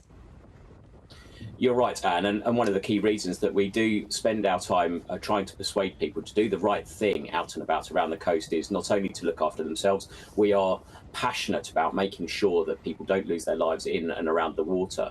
But if people do get into difficulty, particularly out in challenging weather, out in a storm, whilst our crews are prepared and ready to go at a moment's notice, it's much better for us to keep them at home with their families, safe and warm. Oh, absolutely. I mean, reminders of the work that the RNLI is doing, and have things improved over the last few decades or not with what you're having to do? Because one thing, and I'm from a coastal area, and what is always hammered home to us from school age onwards is that these crews of volunteers, you know, they're your friend's dad or whatever, again, putting their lives on the line to save others. That's right. We're really proud of our activity and proud of the fact that the vast majority of our personnel and all of our crews are made up from volunteers. As you say, they've got day jobs in most cases, will drop whatever they're doing, get out of bed at a moment's notice, all of that sort of thing to dash out and help people that need help out on the water. Over the last couple of decades, over the last 50 years or so, things have changed enormously. And in 50 years ago or so, we would be going out to much more commercial activity, commercial fishing boats. But as times have changed and equipment has improved, and more people are taking advantage of more readily accessible opportunities to get out on the water on a whole range of craft, from paddleboards and kayaks through to surfboards and windsurfs, we see our crews tackling ever more sort of leisure-based activity. And that's one of the reasons that we have put so much more effort into trying to persuade people to listen to some of the key safety messages in order to stay safe when they take a trip to the coast. Yeah, I mean, there's no doubt that I was going to say the professionals, but as you've just pointed out, they're volunteers. They know that how dangerous the sea is and water generally can be. And my goodness, when you look at the pictures that have been taken in the last 24 hours, you realise that we've got to have more respect for it, even though, as you say, technology and new shipping and everything is very sophisticated. Nothing beats the power of the sea, does it? There are few things in nature as awe-inspiring as a storm-driven sea. You're absolutely right, and I can understand the urge to take a trip down to I'm keen to go down there now and have a look at and just see, just absorb the power of the ocean. But it's not the safest thing to do, and we encourage people to stay well back from a storm-driven sea and listen to some of those key safety messages. If you're heading out to the coast, take the time to understand a bit about the hazards and risks, and in particular learn a bit about what the weather is doing and what the tide is doing at your chosen location, so that you know what sort of impact that's going to have, and you know that if things are changing all of the time, you know what to do in an emergency. Just before we let you go, Guy, and I delve into my RNLI tea, which is a good fundraising thing to do for the RNLI if you like a cup of tea. I mean, talking about the storm-driven sea and what have you, and obviously with what's happening at the moment. But the point is, even when the sea looks calm, there are plenty of dangers that you've got to be aware of, surely. I think just at the moment, the hazards are really obvious. There's huge waves and an immense amount of power. But you're absolutely right. When the sea looks benign, there are some hidden dangers. So typically in the UK, we rarely enjoy warm water. The water is almost always cold. And that's one of the key challenges, cold water. But of course, the sea moves a lot as well. There's currents driven by the wind, there's obviously waves, and currents driven by the tide. And few people understand the fine detail associated with that water movement around various bits of coast. So again, we spend our time trying to persuade people that the thing to do is try and understand just a little bit about what the tide is doing, some of those key hazards and risks associated with the particular piece of coast that they are going to, understand what the tide times might be like and how that might impact a day out at the seaside. Absolutely. I tell you what, the RNLI is one of the great British institutions, doing incredible work with incredible people, and it's a real pleasure to talk to you, Guy. Thanks very much indeed. Yeah, and stay safe. Thank you. Thank you. Huge respect. I say so from Barrow, where you've got your lifeboat crews and all the rest of it, and sadly I've members of the family who've been lost in things like that, being caught out by tides and what have you, and they do incredible work. Yeah. And they put their lives at risk when they do it. OK, right. Well, the weather is the big news story, I suppose, or certainly one of them at the moment. Let's hope it's getting a bit better. We'll find out from weather journalist Nathan Rao. Good morning, Nathan. Here we go again. Morning, good morning, Stephen. Hello. Yes, here we are again. Yet another storm. Yeah. Storm Dara has still got a little bit of puff left in him, actually. The worst, thankfully, is over. There is still warnings in place today, right through today, across all of the country, for some very strong ongoing winds and some rain in the northeast of the country. The rain warning expires later this morning, but really for the whole of today, there are still going to be some very, very strong winds. And as we've seen over the weekend, this storm really has packed a punch. It's had tragic consequences in parts of the country, but there's going to be a lot of cleanup because there are still trees coming down, there's still flying debris, and there are still some very, very strong winds coming in today as Storm Dara sweeps across and makes his exit to the southeast of the country. So a very, very stormy period of weather we've had, and only going to really calm down after today and into the start of next week. Yeah, well, in terms of that calming down, what's this we hear about it being a sort of frosty week in the week to come? Yeah, Stephen. Well, I mean, Stephen, I've been on your show quite a few times over the past month, and I've said the same recurring theme, which is we are yo-yoing between bursts of stormy weather and then bursts of colder weather, and that theme is going to continue. After Storm Dara has finished with us, we're going to move back into a period of high pressure, and as you know, whenever I'm talking about high pressure in winter, that means colder, frostier weather, and that's exactly what we're going to get. Nothing exceptionally out of the ordinary, but after today, high pressure moves in and the temperatures will drop, and we're talking about some colder mornings, frostier mornings, and temperatures down to around -5 in the north, freezing or just above in the south. But with higher pressure, we'll get some clear skies and we might even see some sunshine. Wouldn't that be nice? Gosh, what's that? Yeah. I know. It seems a long time since we did. Stop teasing us, Nathan. Stop teasing us. I don't like to tease you, but we're going to go into a bit of a settled period at the start of the week, which I think we'll all be very, very thankful for after this weekend. But then after that, we're back in an Atlantic regime again, and there are some more low pressure systems on the longer term forecasts coming in the run up to Christmas. So while I wouldn't dare to say that we would get another named storm, we are watching for more stormier weather coming back in after the colder, more settled weather. So that pattern of colder, calmer, stormier is going to continue really up until Christmas. Okay. Lovely. Thank Nathan, you. Thank you very much indeed. Good to see you. Oh, tell you what would cheer you up, counting your money. If you've just won 50 grand. You wouldn't care what the weather was like, would you really? 50 grand, tax-free cash, that's how much we're giving away at the moment. If you want to take part in the competition, this is how to make it yours. Imagine getting the call to tell you that you've won £50,000 in tax-free cash, our biggest cash prize of the year.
Hi there, I'm Michelle Dewberry, and I'm going to take a second to tell you all about my show, Dubes & Co. We start off with the issues of the day. We then bring in both sides of the arguments. We get rid of the disrespect, and then you throw me into the mix. And trust me, I'll tell it exactly how it is. And then, of course, the magic ingredient, you at home. We mix it all together, and what have we got? In my opinion, the best debate show in town. Monday to Friday, 6 till 7 on GB News, Britain's news channel.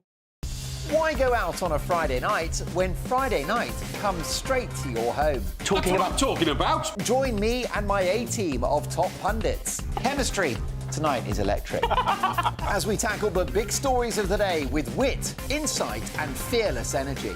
Man of the people. It's all vibe. Just a filing cabinet on wheels with a tie on. So, order in Friday Night Live with me, Mark Dolan, every Friday at 8, only on GB News, the People's Channel, Britain's news channel.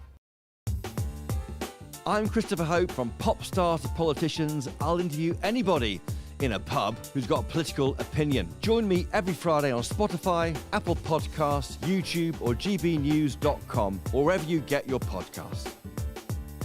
This is GB News, the People's Channel. Join me, Nana Akwe, for an informative, interactive news programme with a difference. It's fun. No, he didn't say that, though. I'm so surprised. I think there's an element of truth to that. Join me from 3 p.m. every weekend, only on GB News, Britain's news channel. This is Britain's Newsroom, where your voice matters. It's just astonishing. With expert analysis and honest opinion, we don't just keep you informed. We bring you unique perspectives you won't see anywhere else. Can't argue with any of that. When the news happens, it happens here. On Britain's Newsroom, weekdays from 9:30 a.m. Only on GB News. It's Patrick Christie's Tonight, and here we do things differently. It's explaining the absolute madness of this, doesn't it? It's explosive. I mean, this is very good. It's lively. 850. Your government sat there, Sean, and it did nothing. It's controversial. And the Middle East has been in turmoil since before I was born. It's everything you need to kickstart your evening. Everyone's had their Weetabix tonight. I love to see it. That's Patrick Christie's Tonight, weeknights from 9 p.m. Only on GB News, the People's Channel, Britain's news channel.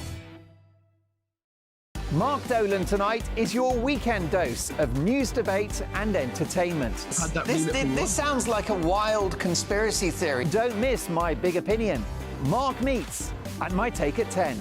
Democracy is a funny old thing. And we don't do boring, not on my watch. I just won't have it. Let's go and get another glass of that bubbly. You've earned it. That's Mark Dolan Tonight, Saturday and Sunday, 9 to 11, only on GB News, the People's Channel, Britain's news channel.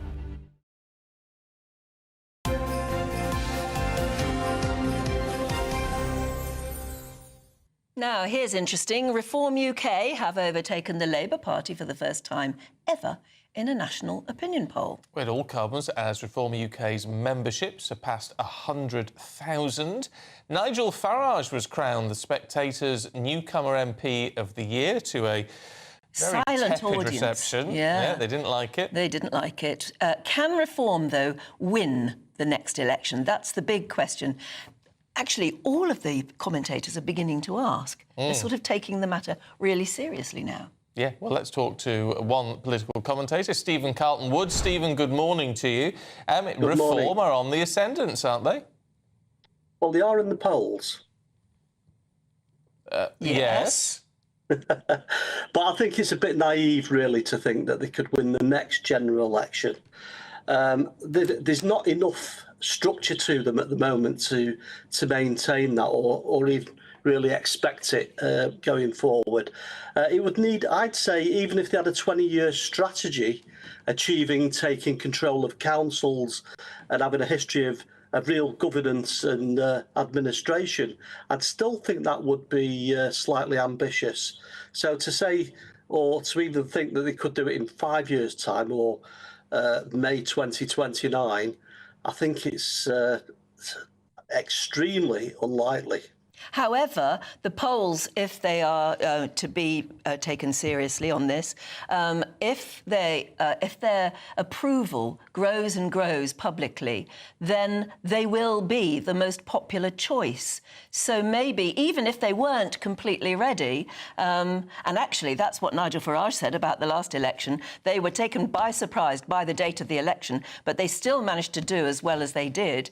I mean, maybe it could happen, even though cynics might say they're not ready.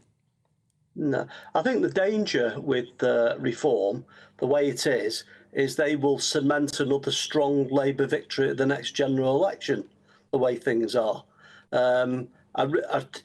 Maybe the best hope they'll double their MPs. I just think they're too far off the mark, really. The structure, the grassroots.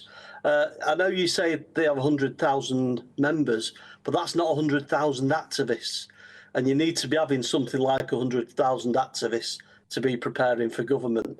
So it's great that Nigel can have a load of fans in his area knocking on doors and giving out leaflets and things like that.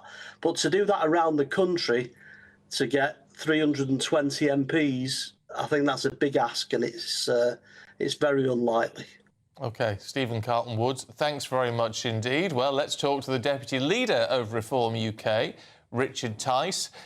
You heard that, Richard. Extremely unlikely. Pie in the sky. Well, a very good morning to you. I was at the Spectator dinner last Wednesday evening, and there was a stunned silence, complete silence, apart from a few of us who knew that Nigel is absolutely right when he said there'll be hundreds of new Reform MPs after the next election. And yes, in a sense, Stephen's right. It's challenging for sure. But in politics, you've got to be ambitious. You've got to be optimistic. We've got about 400 branches already established. We're moving at incredible speed. I think at a speed that the political scene has never seen before. And the first big test for us is the local elections next May, when we will be standing in the vast, vast majority of the seats up for grabs. And I think we're going to prove a lot of people very wrong. And I think that there's a recognition now in the Labour and the Tory party that there is a serious challenge. We're averaging over 20% in the polls. If anybody had said that to you on July the 5th, then, frankly, you'd have been taken away by the people in white coats. I mean, there's no doubt there seems to be a shift in the way even the most cynical commentators are talking about reform and whether or not you can get your act together enough, as it were, within 5 years. You must have noticed that shift in attitude. But do you think you really can achieve enough structure, as that gentleman just put it, to be able to fight a general election and hope to get enough MPs this time and maybe even a Prime Minister? Well, the fact that in just 4.5 to 5 months we've gone from 0 branches to circa 400, the fact that we got over 4 million votes with virtually almost like a sort of a virtual air war campaign, I think just proves the momentum. And I think we've got a government that is making people poorer, that is enraging and infuriating so many people. Their vote share has collapsed from 33% to somewhere in the mid-20s. Look, all bets are off. And it's really good for democracy, actually, that there's a new choice, a third choice, a different way. And we think that we can change the way this country is run and managed so that it actually works for ordinary folk and we make people better off. We get rid of the lunacy of net zero. We stop mass immigration. We're the party that is believed on that. We stop the votes by picking up and taking back. People want a fresh, bold approach from people with a track record who've been around the block and know how to roll the sleeves up, get stuck in and get stuff done. Yeah, Richard, you know how these things work. We're very tight for time, but I just want to squeeze in a quick last one, if I can, because Stephen Carlton-Woods said, you know, all you're going to do is cement Labour's victory next time round. My issue with that is that actually, because of key issues like migration and all the rest of it, aren't you actually... I mean, you've got to be aiming a lot at those people who voted Labour in July, haven't you, and pulling those over rather than just taking votes from the Conservatives? And the polls show that actually we're doing very well at that. They've dropped from 33, 34% in the election to the mid-20s, and we've grown from 14 to the early 20s. So we're already doing that because your traditional, hard-working, socially conservative Labour voter is fuming at the mass immigration and the fact that Keir Starmer in his boring speech a few days ago, didn't even mention immigration, no ambition to control it. And people know that mass immigration is making us poorer and making it harder to access GPs, hospital appointments and housing. Richard, thanks for keeping it brief. Really good to see you. Thanks very much. Thank you. Yeah. Sean has said, who would possibly vote Tory or Labour in the next election? And Jeff says, Reform are the only party speaking for me. Well, that's a key message now. Of course, everyone can change their mind in the next 4.5 years. But if that's what people are thinking at the minute, no wonder they're on the up. So the big question is, can they maintain it? Can they build on that? And only time will tell. Jeff says Reform will win the next election. I'll volunteer to be an activist, and many more like me will. Well, keep your thoughts coming through. gbnews.com/your say. Still to come for you, we're going to have a look at the sport with Aidan. Join me, Camilla Tominey, for a frank and honest discussion with those in power that cuts through the spin and gets to the heart of the issues shaping our nation. You haven't confirmed that you want to stand as leader, but you haven't ruled it out either. This report basically says that he's not fit to stand trial. Is he indecisive? Incompetent? I deliver the dose of reality Westminster needs. That's the Camilla Tominey Show at 9:30 every Sunday on GB News, the People's Channel, Britain's news channel. Why go out on a Friday night when Friday night comes straight to your home? Talking about? Join me and my A-team of top pundits. Chemistry tonight is electric. As we tackle the big stories of the day with wit, insight and fearless energy. Man of the people. It's all vibe. Just a filing cabinet on wheels with a tie on. So, order in Friday Night Live with me, Mark Dolan, every Friday at 8, only on GB News, the People's Channel, Britain's news channel. Hi there, I'm Michelle Dewberry and I'm going to take a second to tell you all about my show, Jubes & Co. We start off with the issues of the day. We then bring in both sides of the arguments. We get rid of the disrespect. And then you throw me into the mix. And trust me, I'll tell it exactly how it is. And then, of course, the magic ingredient, you at home. We mix it all together and what have we got, in my opinion, the best debate show in town. Monday to Friday, 6 till 7 on GB News, Britain's news channel. Welcome to State of the Nation, daily plunge into the stories shaping our country. I'm Jacob Rees-Mogg, and Monday to Thursday we bring you the insights, the facts, the truth about how our country is being governed. Because what happens in Downing Street matters down your street. Tune in to State of the Nation every Monday to Thursday, 8 to 9 o'clock. Only on GB News, the People's Channel, Britain's news channel. Mark Dolan tonight is your weekend dose of news, debate and entertainment. This sounds like a wild conspiracy theory. Don't miss my big opinion. Mark meets and my take at 10. Democracy is a funny old thing. And we don't do boring, not on my watch.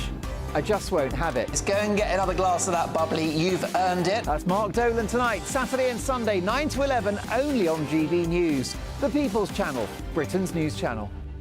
Good Afternoon Britain isn't just about us. The wonderful thing about this programme is it's about everyone watching. It's an interactive programme. Well, there absolutely is something to see here, and we're going to be talking about it more. Whether it's breaking royal news, Will, please bring us up to date, or indeed a particularly punchy speech in the House of Commons. Very, very curious. We bring it to you live, and then we bring you live reaction as well. That's Good Afternoon Britain, weekdays from midday. Only on GB News, the People's Channel, Britain's news channel.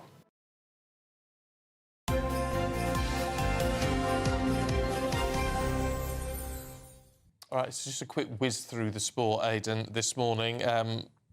Mikel Antonio, first and foremost. Yeah, one place to start. This is the West Ham striker. Emerged yesterday, rather distressingly, that he'd had a car crash in Epping, in Essex, near where he lives, in some terrible conditions. He crashed into a tree. He was airlifted to hospital after it had taken 1 hour to free him and cut him away from the wreckage. He'd been taken to a central London hospital. His family had rushed to be by his side.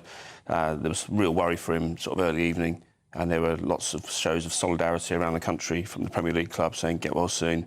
And it emerged last night that he's at least conscious and communicating and stable last night, which is a huge relief to everybody. But we can see the wreckage of the car there. I mean, no wonder the headline in the front of the Star says Antonio Miracle, because the state of the vehicle is completely mangled there on the front driver's side. That's a Ferrari FF worth £260,000, and you would hope at that price it's done the job of protecting him, because right now, I mean, you'd have to say his career has to be in the balance right now, because that looks like an absolutely horrendous. Well, the most important thing is that he's alive. Without doubt, without doubt. He's 34 years old. I mean, you know, he's hugely respected around the game, because he kind of, I wouldn't say he came from nothing, but he didn't look as if he had any Premier League pedigree. He had quite a nomadic existence coming from non-league. Coming from non-league to the Premier League is very rare these days, especially in the modern era.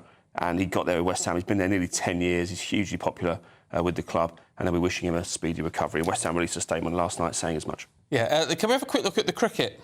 Yes. Because we've got a series win, haven't we? Magnificent. Within 3 days? Magnificent. Well, look, there wasn't much to do, really. We said yesterday that England were on the verge of securing it. It would have taken a run chase like no other. New Zealand would have had to break some records to catch England. But, yeah, 323-run victory. A first win in New Zealand in a series test since 2008, so that's the kind of context we're talking about here. England don't travel that well anyway, but they've been to New Zealand and got the result. And some brilliant knocks from Harry Brook, although there's a suspicion of injury over him. Duckett, Root as well, performing extremely well. They've had some great performances with the ball as well, and it's a real vindication for Baz, Brendan McCullum, the coach, because Baz Ball has been much maligned at times. A bit sort of, I think Geoffrey Boycott called it batting without brains. Well, not so this time. It's really paid dividends, and they've secured the win. So well done to them, and they can wrap it up with a whitewash victory next Saturday. Lovely. Aidan, thank you. Short but sweet. Thanks very much indeed. We've got the papers, haven't we? We have, in just a couple of moments. Don't go away.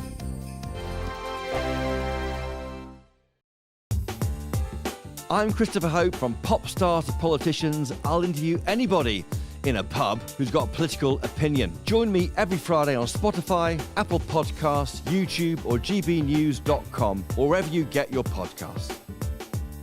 This is GB News, the People's Channel. Dubes & Co. Weekdays from 6 p.m. This is a topic very close to my heart. I have become fully convinced that social media, smartphones are one of the primary causes of mental health problems in children and many other serious problems beside. Lots of governments are starting to talk about this, but the Australians are well ahead in their use of legislation. What do you think about this issue? Well, I think you're right. I mean, I've got 3 young children, and I'm really concerned about... I mean, they're too young to be on social media, but I'm really concerned about what lies ahead for them. I'm not sure I support what Australia's doing, not because I don't think it's a good idea to ensure that age verification is right. I'm just not sure that the age 16 is appropriate. But that's progress. If we effectively, as I do, accept the point that we need some sort of control, then we can move to a proper debate about whether that's 16, 14, 13, whatever it may be.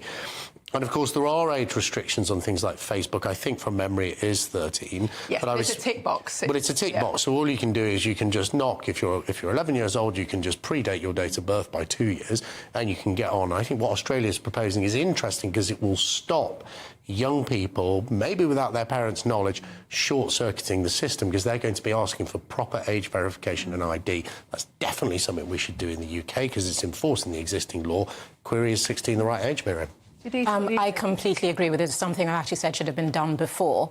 And I think what is good about it is that for a long time, a lot of governments have been saying that the actual social media companies should take more responsibility, but they're not going to because it hurts their bottom line. The most voracious users are younger users. So they will pledge that, oh, I'll put the tick box in, but the kid is the one who's going to actually tick the box. So doing something like this is saying that, OK, we will put in legislation that damages your bottom line, and I think it will force the hand, because they've said it's only 12 months and they will reevaluate it. GB News, the People's Channel. Join me, Nana Akwe, for an informative, interactive news programme with a difference. It's fun. No, he didn't say that, Dave. I'm so surprised. I think there's an element of truth to that. Join me from 3 p.m. every weekend, only on GB News, Britain's news channel. This is Britain's Newsroom, where your voice matters. It's just astonishing. With expert analysis and honest opinion, we don't just keep you informed. We bring you unique perspectives you won't see anywhere else. Can't argue with any of that. When the news happens, it happens here. On Britain's Newsroom, weekdays from 9:30 a.m. Only on GB News.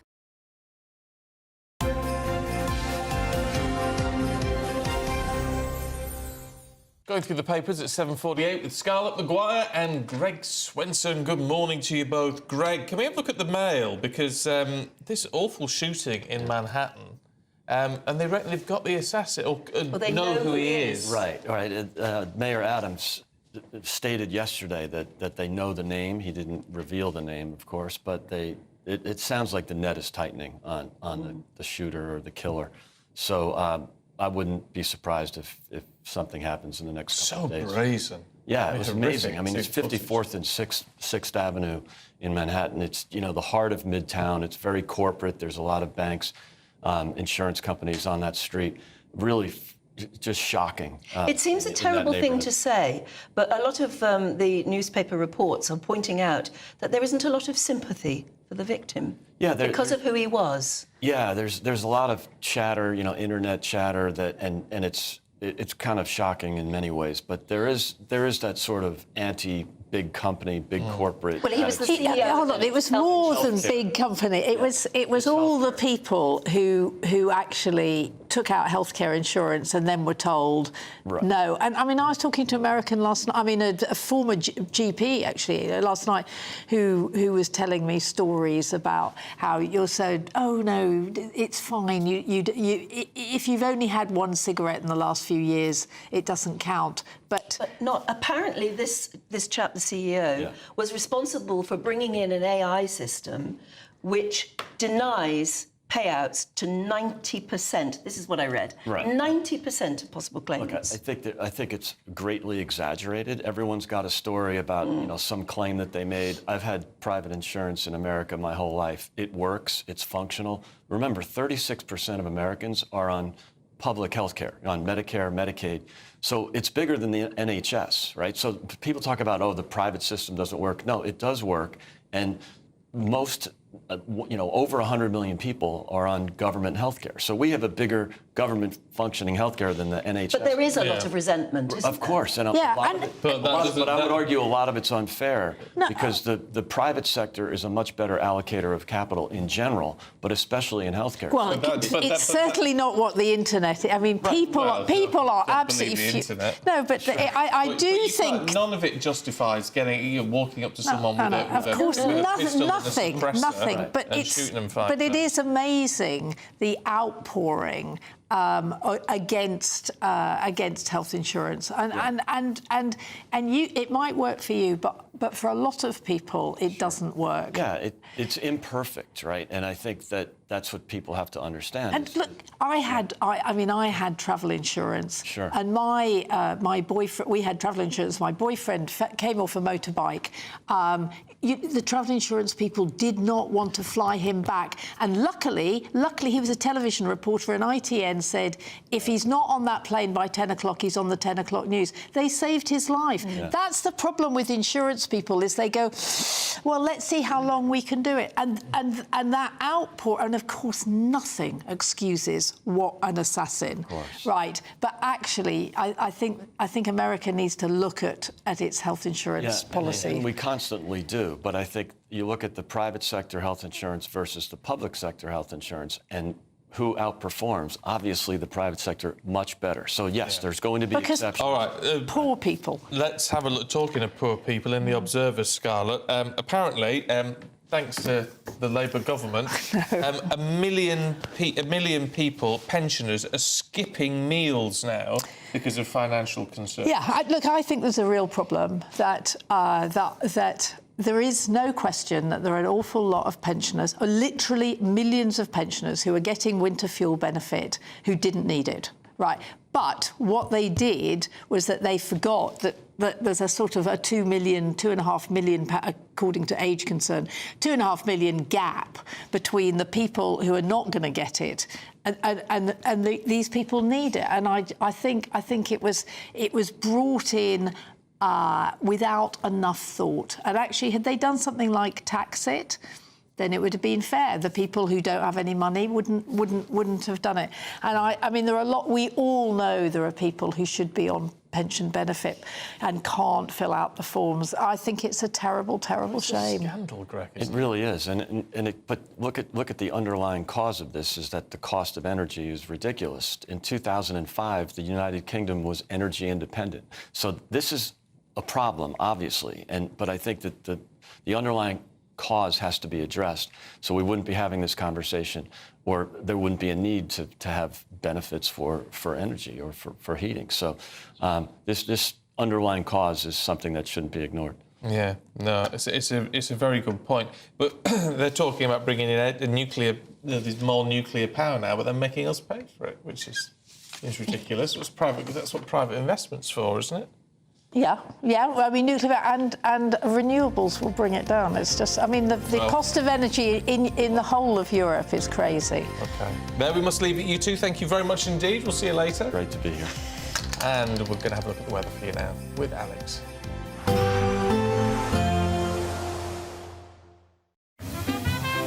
Heavy showers first thing will be followed by a warm, cosy day. Boxed Boilers, sponsors of weather on GB News. Morning. Here's your latest GB News weather forecast from the Met Office. The worst of Storm Dara is now clearing away, but nonetheless it is still going to be a windy day for many of us. The winds won't be as disruptive as yesterday, but there will still be some strong winds around. There will also be quite a bit of wet weather, particularly towards eastern, southeastern parts of England. Some outbreaks of rain could be on the heavy side. A drier story further west, some sunshine breaking through, but all the time we do need to be aware that the winds could still be a little bit disruptive for some of us. So with that then, whilst temperatures will be around average for the time of year, when you factor in those strong gusty winds, it's going to feel several degrees colder. As we head through into this evening, and there could still be a few showery outbreaks of rain around some coastal parts of Scotland, mainly towards the east and southeast. Further north and west, likely to be generally dry, and with some clear skies through the evening, a touch of frost developing quite quickly overnight. Clear skies likely through the evening across parts of Northern Ireland too. Meanwhile, across parts of Northern England, a cloudier story. Some outbreaks of rain pushing in, and then a bit of a west-east split across central southern parts of England and Wales, driest and clearest towards the west, staying pretty cloudy with further outbreaks of rain towards the east. Overnight there will still be some more outbreaks of rain, though they will be fizzling out a little bit. It will really just be mainly across the far southeast where we continue to see rain through much of the night. Elsewhere largely dry with clearer skies towards the northwest, and here temperatures are going to drop lowest. A touch of frost is quite likely, even some patches of fog perhaps, but elsewhere a bit milder first thing tomorrow morning. As we go through tomorrow itself, then high pressure is building, and that's going to calm our weather down quite markedly through the beginning of next week. And with that then, there'll be a lot of dry weather around. Still some outbreaks of rain, mainly towards the southeast, and a few drizzly spots perhaps elsewhere. The best of the sunshine will be across parts of Scotland and Northern Ireland, and whilst temperatures will be similar to today, with lighter winds, it'll feel less cold. Bye-bye. Expect a warm front, moving from the kitchen right through to the rest of the house. Boxed Boilers, sponsors of weather on GB News. It's our festive treat to you. Your chance to win an incredible £50,000 in tax-free cash. Our biggest ever Great British giveaway.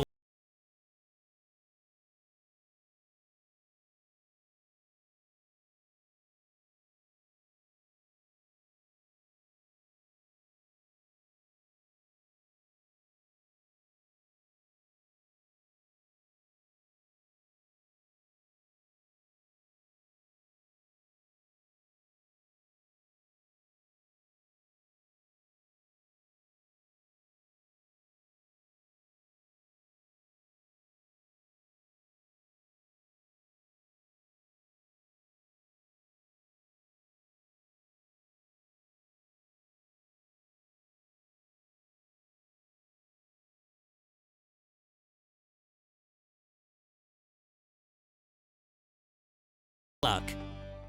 In the GB Newsroom, we bring you the news as it happens. With our team of dedicated journalists across the UK, we're ready to keep you up to date with what's happening every half an hour, every single day. Bulletins here on GB News, the People's Channel, Britain's news channel. Every Saturday, 10 till 12, we'll bring you all of the news that you need to know. We'll also remind you that there is so much to smile about. It's my favourite time of the week. I get to relax, enjoy some light-hearted stories, and let Ellie teach me about fashion too. That's Saturday Morning Live, every Saturday, 10 till 12. Only on GB News, Britain's news channel. If you want your news to be straight talking... This is a nightmare for the Conservatives again. Down to earth. It's not just Nottingham where this is happening, is it? And most importantly, honest. Hard-working, middle-class taxpayers, they'll get their book thrown at them. Then catch me, Martin Daubney, Monday to Friday, 3 till 6 p.m. on GB News, Britain's news channel. Good Afternoon Britain isn't just about us. The wonderful thing about this programme is it's about everyone watching. It's an interactive programme. Well, there absolutely is something to see here, and we're going to be talking about it more. Whether it's breaking royal news, Will, please bring us up to date. or indeed a particularly punchy speech in the House of Commons, Very, very curious. we bring it to you live, and then we bring you live reaction as well. That's Good Afternoon Britain, weekdays from midday. Only on GB News, the People's Channel, Britain's news channel. Welcome to State of the Nation, daily plunge into the stories shaping our country. I'm Jacob Rees-Mogg, and Monday to Thursday we bring you the insights, the facts, the truth about how our country is being governed. Because what happens in Downing Street matters down your street. Tune in to State of the Nation every Monday to Thursday, 8 to 9 o'clock. Only on GB News, the People's Channel, Britain's news channel.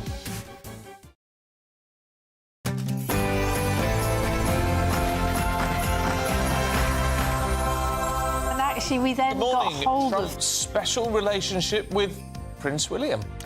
The President-elect tells the Prince of Wales he's doing a fantastic job during a meeting at the reopening of Notre Dame Cathedral.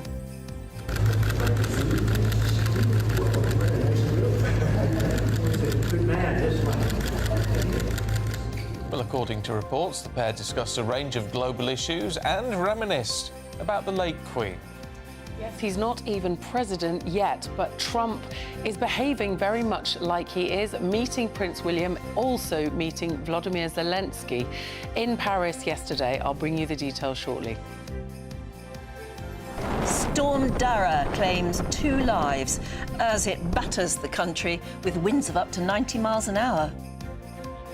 Morning. Whilst the most stormy weather has now cleared away, it is still going to be windy and wet for many of us through today. I'll have more details coming up. The King and Queen released their annual Christmas card with this year's image depicting the couple smiling in the gardens of Buckingham Palace. Bashar al-Assad flees Syria after his government is toppled by Islamist rebels who've taken control now of Damascus. You don't want to go anywhere this morning because we're going to be chatting to Noddy Holder and his wife Susan to tell us about the very special cause that they're supporting and trying to raise money for this Christmas. And the Royal Edinburgh Military Tattoo celebrates its 75th anniversary, and our reporter Tony Maguire takes an exclusive peek behind the scenes of next year's show. Are on a regular basis keeping people in their seats with a moment of wow, so I'm pretty sure there's going to be something for everyone. Good morning. West Ham striker Michail Antonio is said to be stable, conscious and communicating in a London hospital following a car crash in Essex yesterday afternoon. Premier League clubs showed their support for the 34-year-old at grounds around the country. Aidan, thank you. Just gone 8 o'clock. I'm Stephen Dixon. And I'm Anne Diamond, and this is GB News Breakfast.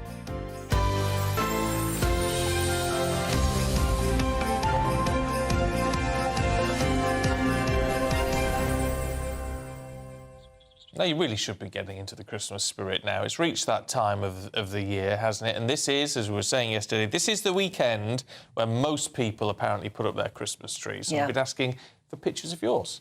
And Dean says, my wife Amanda has just finished our Christmas tree. Oh, Amanda. Wow, she's good.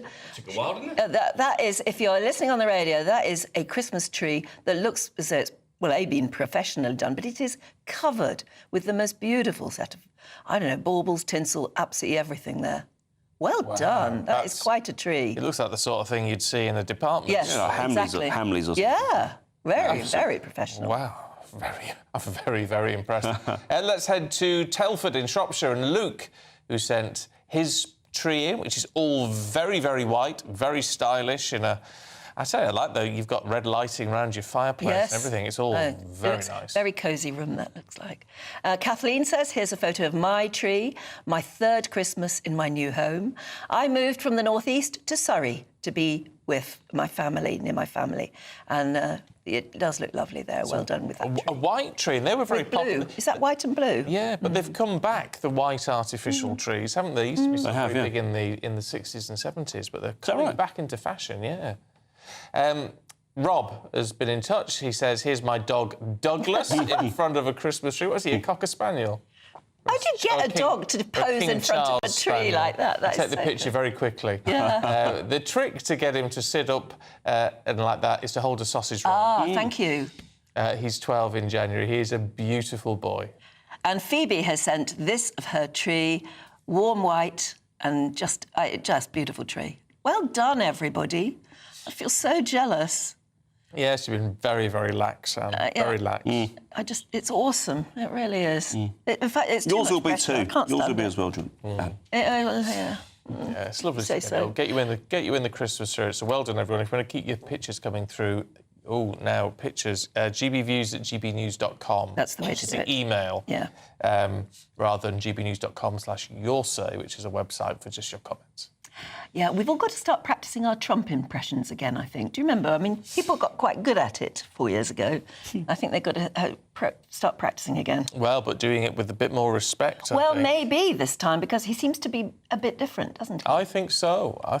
He seems to be having an impact already, and he's not even president. That's the amazing thing. But anyway, as world leaders congregated in Paris to reopen Notre Dame Cathedral, President Trump was there leading the charge, really, despite the fact he doesn't hold office. All this coming 5 years after that horrific fire. And he took the opportunity to meet with Prince William, where they discussed global conflicts as well as exchanging stories about the late Queen.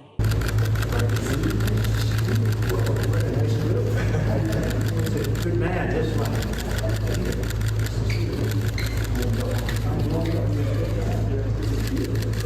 Hello, everybody. Hello. Doing a fantastic job. Thank you. Well, a very cosy chat there, but Donald Trump also had a conversation with Volodymyr Zelensky, where he once again vowed to end the war in Ukraine. Yeah, and it's sort of that flavour seems to be catching on, doesn't it? Meanwhile, Prime Minister Sir Keir Starmer was nowhere to be seen because he is preparing to go on another overseas trip, this time to the UAE, where he aims apparently to seek stronger economic ties. But we understand he wasn't invited because he's not head of state.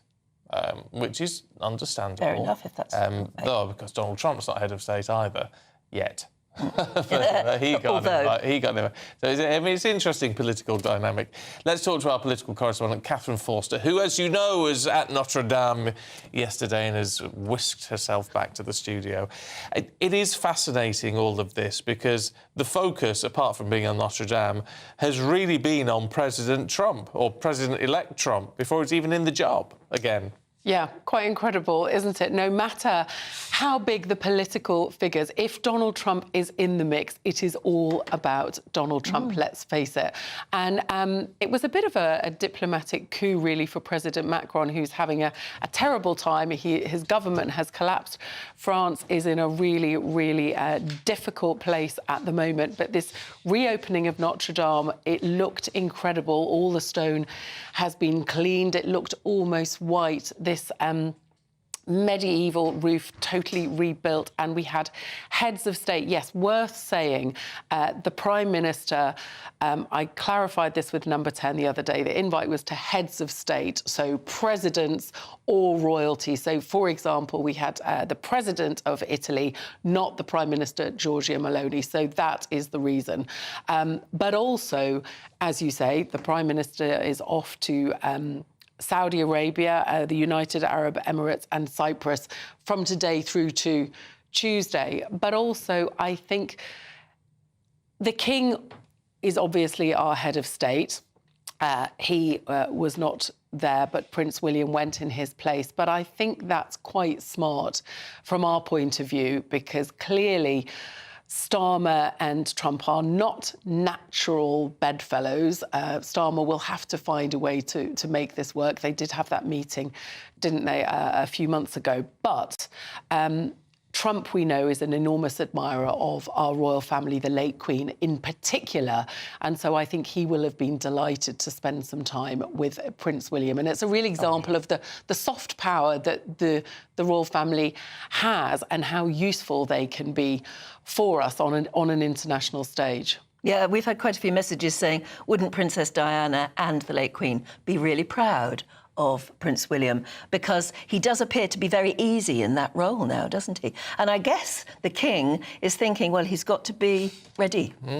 Yes, I think they would be very proud, wouldn't they? And there he is, and clearly we heard Donald Trump saying, you know, a good man this, and he's doing a fantastic job. I think he is. He's going to be king. And he is. But when you think of the year that the royal family have had with the King, with cancer, with, Kate having cancer. William has had an incredibly difficult year, and yet this was all arranged at pretty short notice. It was only confirmed Friday lunchtime because we knew that the Prime Minister wasn't going. We didn't know who was. But, of course, we only knew that Donald Trump was going. I think that was confirmed on Monday. So a big occasion, and we have to hope that Trump's love of the royal family and love of the United Kingdom might help us a little bit because, of course, he's threatening all sorts of trade tariffs. And if that happens, it will obviously be very, very bad for our economy and the growth that the Prime Minister says is their #1 mission, which is looking rather elusive. But he's going to need a political bridge, isn't he, which is something the royal family can't do. Is that going to fall on the shoulders of someone like, I mean, even if unofficially, someone like Nigel Farage? You would wonder, wouldn't you? Because clearly the Labour Party are of the left, the Republicans are of the right. Various members of the Labour Party have made a lot of very disparaging remarks in the past about President-elect Trump. And Nigel Farage, we know, is very good friends with Trump. Elon Musk is obviously very supportive of... and he was there. Nigel Farage. Interesting that Elon Musk was there, and it does seem that wherever Trump goes, Elon Musk is not far behind. He's beginning to look like a vice president, isn't he, almost? Yeah, certainly the richest man in the world and clearly one of the most powerful men too. But Nigel Farage has made the offer, hasn't he, saying, I will help in any way I can. It looks at the moment like the government is not keen to take him up on that. But you do wonder, it is going to be difficult. And also Starmer is saying at the moment, I don't have to choose between getting closer to Europe and getting closer to the States. I can be close to everybody. That's sort of having your cake and eat it. It didn't work that well for Boris Johnson. So it will be very interesting to see. But yes, for all the warm words, this is going to be quite difficult for the Labour Party, I imagine. And let's see. It'll be very interesting on 20th of January when Trump comes in, and particularly what it means for Ukraine and security in the West, because Trump has made it plain that Europe's not paying its way, and they haven't been. Many European countries have been very happy to let America pay, and I think it's going to be a very different world going forward next year. Yeah. Catherine, thank you very much indeed. Actually, yeah, before we let you go, several people have said it would be lovely to see all the GB News teams own Christmas trees.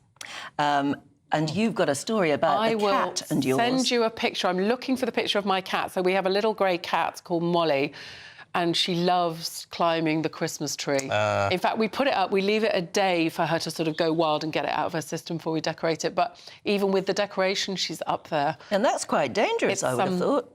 It's not great. It's not great. She hasn't brought the Christmas tree over yet, but I'm sure there's plenty of viewers with is it real? Misbehaving. No, it's entirely fake. Oh, so she's not pulling all the needles off. So but there's a few glass decorations. Yeah. Slightly nervous about those. Yeah.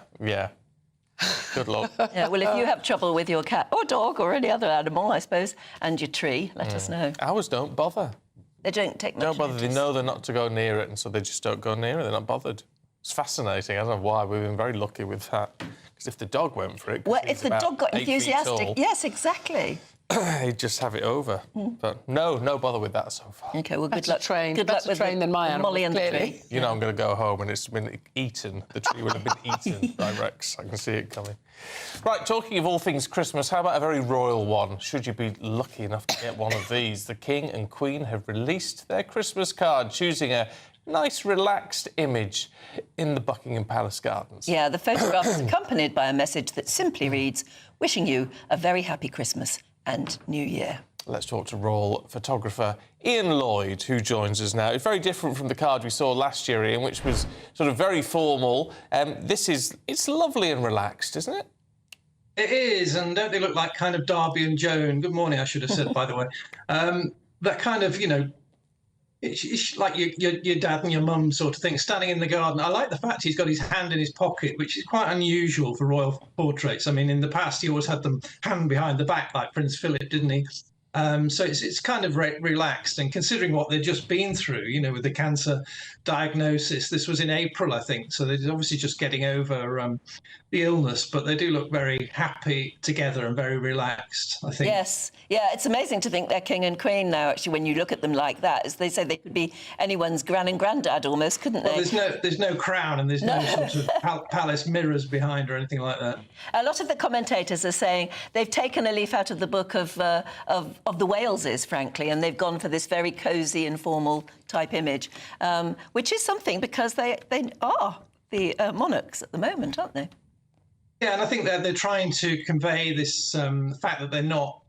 Before it was them and us. So with the Queen, the late Queen, it was quite often, you know, a stuffy background, something that showed that she was the monarch's, usually a photo of her on a tour or something like that.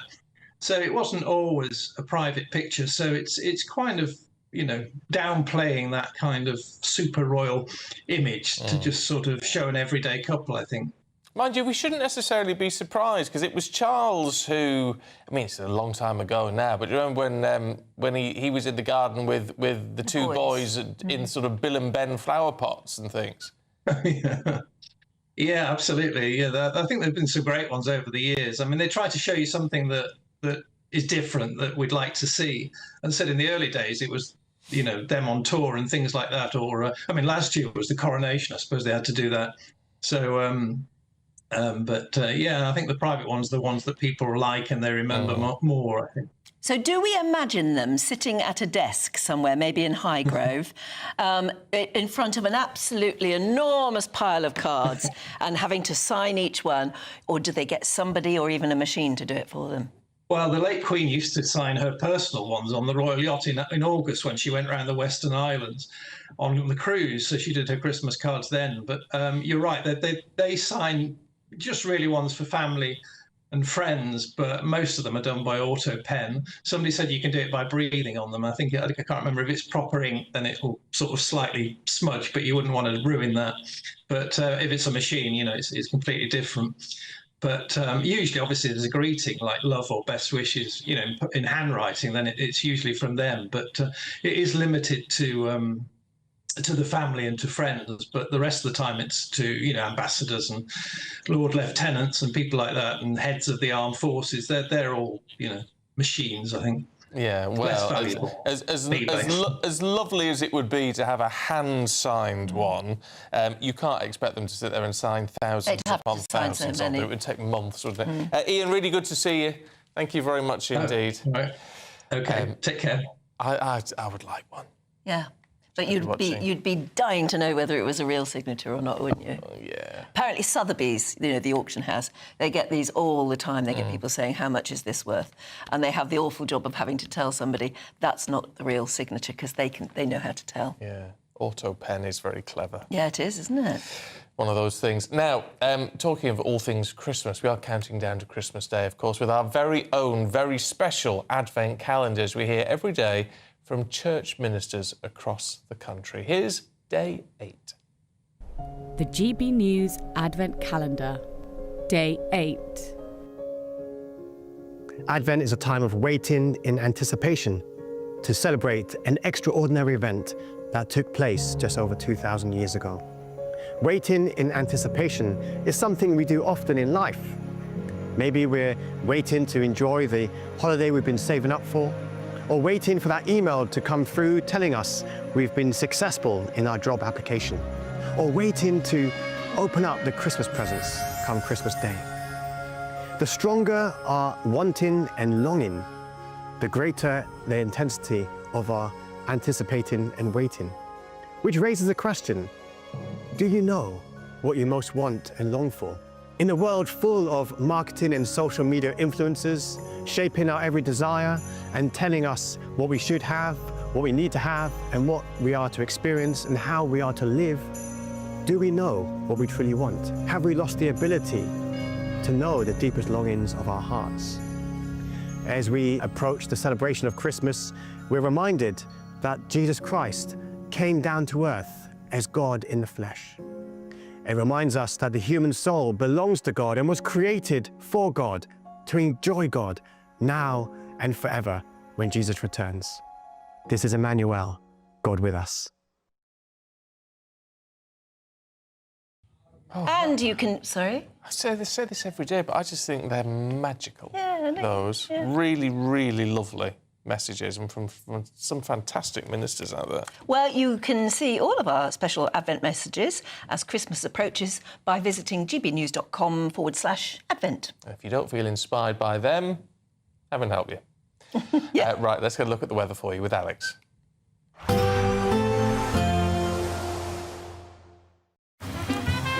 Despite the morning rain, it'll be a nice, warm, cosy day ahead. Boxed heat pumps, sponsors of weather on GB News. Morning. Here's your latest GB News weather forecast from the Met Office. The worst of Storm Dara is now clearing away, but nonetheless it is still going to be a windy day for many of us. The winds won't be as disruptive as yesterday, but there will still be some strong winds around. There will also be quite a bit of wet weather, particularly towards eastern, southeastern parts of England. Some outbreaks of rain could be on the heavy side. A drier story further west, some sunshine breaking through, but all the time we do need to be aware that the winds could still be a little bit disruptive for some of us. So with that then, whilst temperatures will be around average for the time of year, when you factor in those strong gusty winds, it's going to feel several degrees colder. As we head through into this evening, and there could still be a few showery outbreaks of rain around some coastal parts of Scotland, mainly towards the east and southeast, further north and west, likely to be generally dry, and with some clear skies through the evening, a touch of frost developing quite quickly overnight.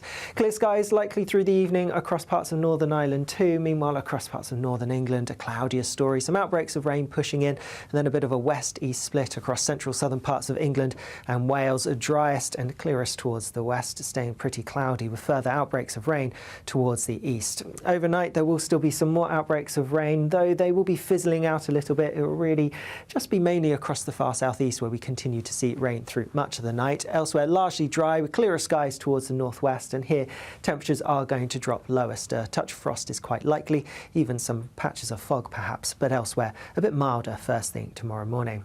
As we go through tomorrow itself, then high pressure is building, and that's going to calm our weather down quite markedly through the beginning of next week. And with that then, there'll be a lot of dry weather around, still some outbreaks of rain, mainly towards the southeast, and a few drizzly spots perhaps elsewhere. The best of the sunshine will be across parts of Scotland and Northern Ireland, and whilst temperatures will be similar to today, with lighter winds, it'll feel less cold. Bye-bye.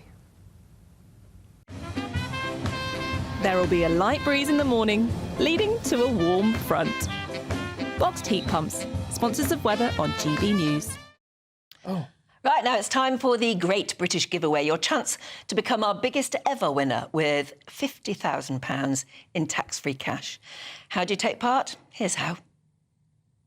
Imagine getting the call to tell you that you've won £50,000 in tax-free cash, our biggest cash prize of the year.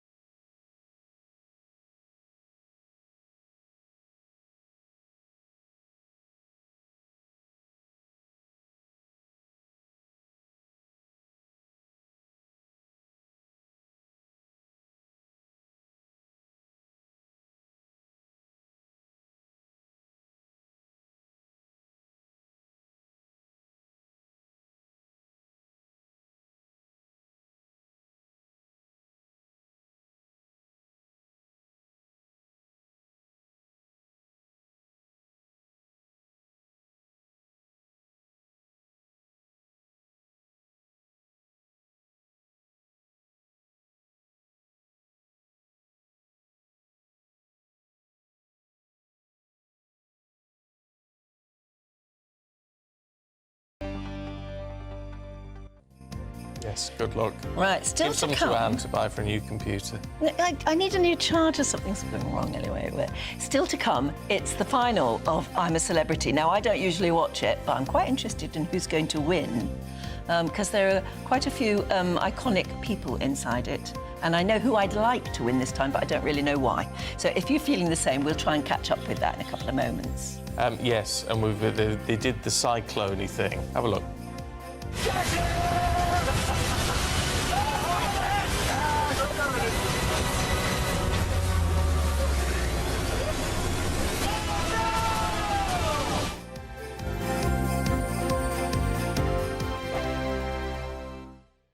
This is GB News, Britain's news channel. Well, joining us now is Feng Shui expert Karina Sophia, who's going to share some of the best ways to ensure that our homes are still feeling calm as well as beautifully decorated this Christmas time. One of the Feng Shui myths is that Feng Shui is all about moving furniture, and it isn't at all. Oh. Well, there is a little bit of that. It is about the flow of energy, but it starts outside, so there's lots of different forms of Feng Shui. So what we're going to talk about today is one form called Flying Stars Feng Shui, and there's another one that's classical, and form Feng Shui starts outside. If a 5-year-old would walk past your house and be happy, then the energy will. I love that.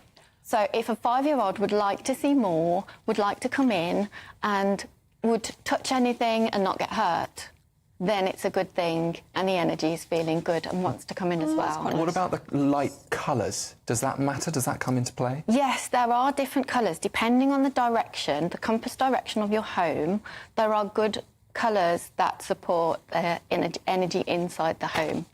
So if your home is facing north, for instance, then it would be sitting south, and the inherent energy of the south is fire.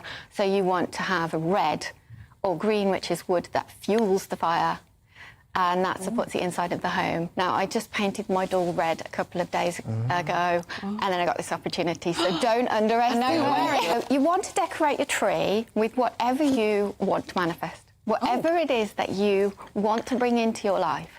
So this speaks for itself. It says joy. Oh. And it has a little bell I on like it. that idea. I can get on board with this. So you decorate your tree with things you'd like to see in your life. Yes. Okay. So we're going to put some joy. That would be nice. GB News, the People's Channel. I'm Christopher Hope. From pop stars to politicians, I'll interview anybody in a pub who's got a political opinion. Join me every Friday on Spotify, Apple Podcasts, YouTube or gbnews.com, or wherever you get your podcasts. This is GB News, the People's Channel. Nightmare commute? Kick it up a gear with GB News Radio. You can listen online and on DAB+, and on the GB News app. We're also on TuneIn and the Radio Player apps. From the school run to rush hour, get revved up with GB News Radio. We are the People's Channel, Britain's news channel. We're proud to be GB News, the People's Channel. And as you know, we always love to hear your views. Now, there's a new way of getting in touch with us at gbnews.com/yoursay. By commenting, you can be part of a live conversation and join our GB News community. You can even talk to me, Bev Turner, or any of the members of the GB News family.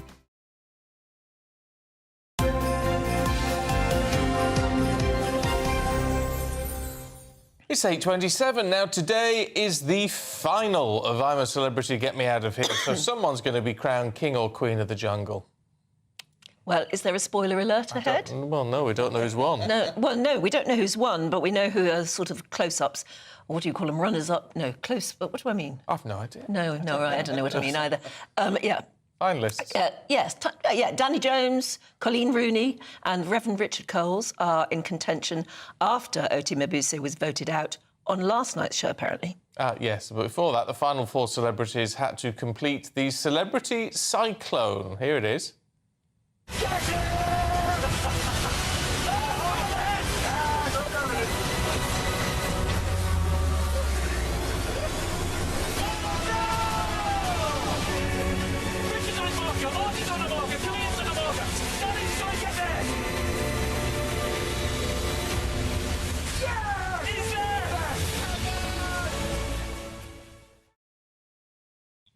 Well, we're joined now by somebody who wants to do that. Why?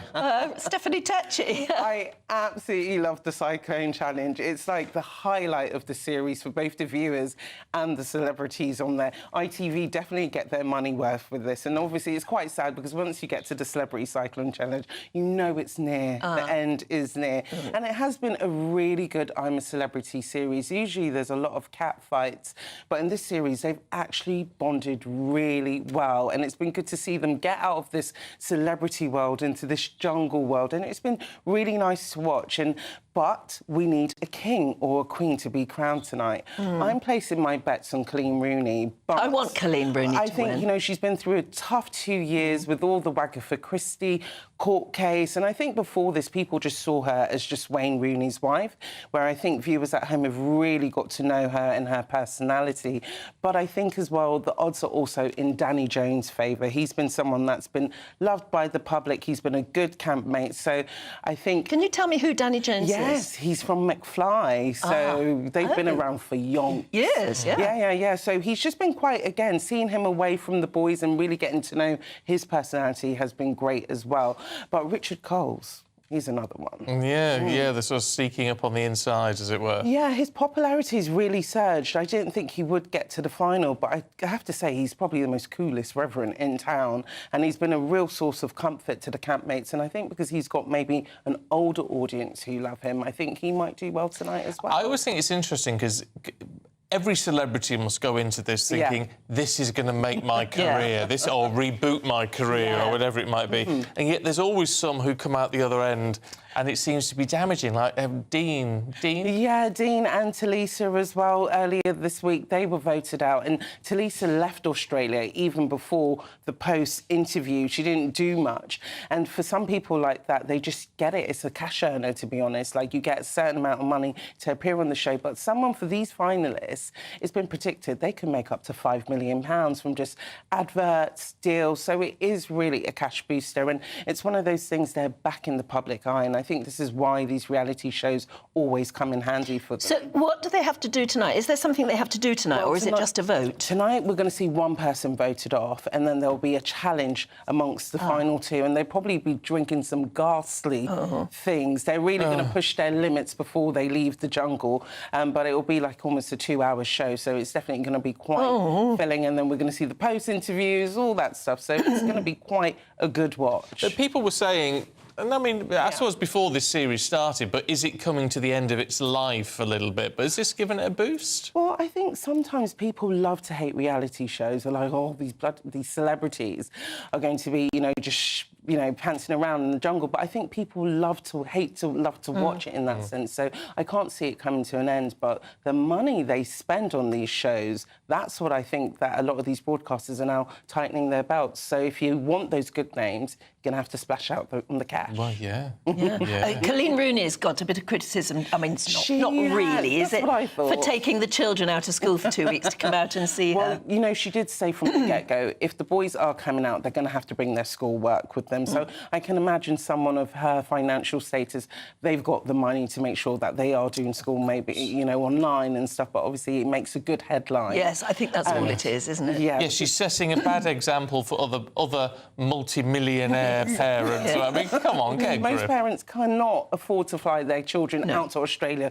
during term time, so it's a bit weird. It's a bit of an odd. So, all right, if you were a betting woman, who would you have your money on tonight? I want Coleen, but I think maybe Danny might take it. But it's about time they had a queen. I mean, I'm not suggesting they just vote, for a woman because she's a woman, But I think as well what happens is with these musicians, they've got large fan bases. So when it comes to it, like, Coleen might be loved by the public, but it's a matter of who's actually going to pick up the phone. Yeah, she hasn't actually got a fan base in that sense, has she? Everyone's familiar. She's a household name, but Danny has been on McFly for years, so those kind of fans will more than likely pick up the phone. But I think all of them are a winner because they've got to the final. Oh, get you. Oh, darling, you're being far too nice. They're all in the money. I'm feeling festive. You're feeling festive. Have you got your tree up, by the way? Yes, it is up.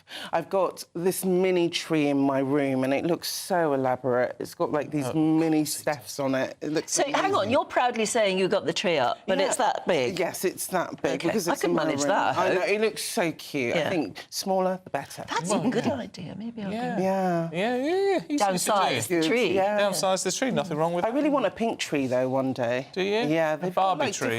Like different coloured trees. Like a white tree might be good one year, I think. They were huge in the 60s. And they're back. Were they? Yeah, white trees seem to be back. Yeah, I think There you next go. year. A bit retro. It's the way to go, Steph. All right, good to see you, love. Thanks. OK, well, don't go far, please, because Aidan McGee will be here in a couple of moments to tell us all about the sport. That's next. Join me, Camilla Tominey, for a frank and honest discussion with those in power that cuts through the spin and gets to the heart of the issues shaping our nation. You haven't confirmed that you want to stand as leader, but you haven't ruled it out either. This report basically says that he's not fit to stand trial. Is he indecisive? Incompetent? I deliver the dose of reality Westminster needs. That's the Camilla Tominey Show at 9:30 every Sunday on GB News, the People's Channel, Britain's news channel. Hi there, I'm Michelle Dewberry and I'm going to take a second to tell you all about my show, Dubes & Co. We start off with the issues of the day. We then bring in both sides of the arguments. We get rid of the disrespect. And then you throw me into the mix. And trust me, I'll tell it exactly how it is. And then, of course, the magic ingredient, you at home. We mix it all together and what have we got, in my opinion, the best debate show in town. Monday to Friday, 6 till 7 on GB News, Britain's news channel. This is Britain's Newsroom, where your voice matters. It's just astonishing. With expert analysis and honest opinion, we don't just keep you informed. We bring you unique perspectives you won't see anywhere else. Can't argue with any of that. When the news happens, it happens here. On Britain's Newsroom, weekdays from 9:30 a.m. Only on GB News. If you want your news to be straight talking, this is a nightmare for the Conservatives again. Down to earth. It's not just Nottingham where this is happening, is it? And most importantly, honest. Hard-working, middle-class taxpayers, they'll get their book thrown at them. Then catch me, Martin Daubney, Monday to Friday, 3 till 6 p.m. on GB News, Britain's news channel. We're proud to be GB News, the People's Channel. And as you know, we always love to hear your views. Now, there's a new way of getting in touch with us at gbnews.com/yoursay. By commenting, you can be part of a live conversation and join our GB News community. You can even talk to me, Bev Turner, or any of the members of the GB News family. Why go out on a Friday night when Friday night comes straight to your home? Talking about.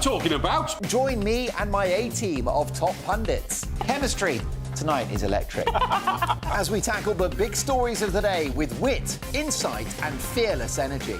Man of the people. It's all vibe. Just a filing cabinet on wheels with a tie on. So, order in Friday Night Live with me, Mark Dolan, every Friday at 8, only on GB News, the People's Channel, Britain's news channel.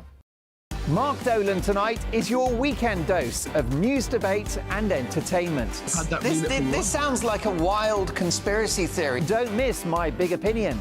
Mark Meets and my take at 10. Democracy is a funny old thing. And we don't do boring, not on my watch.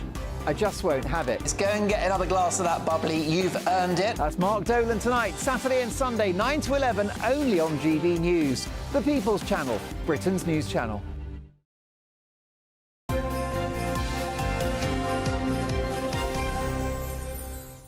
Anne's broken the set. I'm just saying. Well, apparently, in order to charge your computer. Charge my computer, the lights in the front have gone off.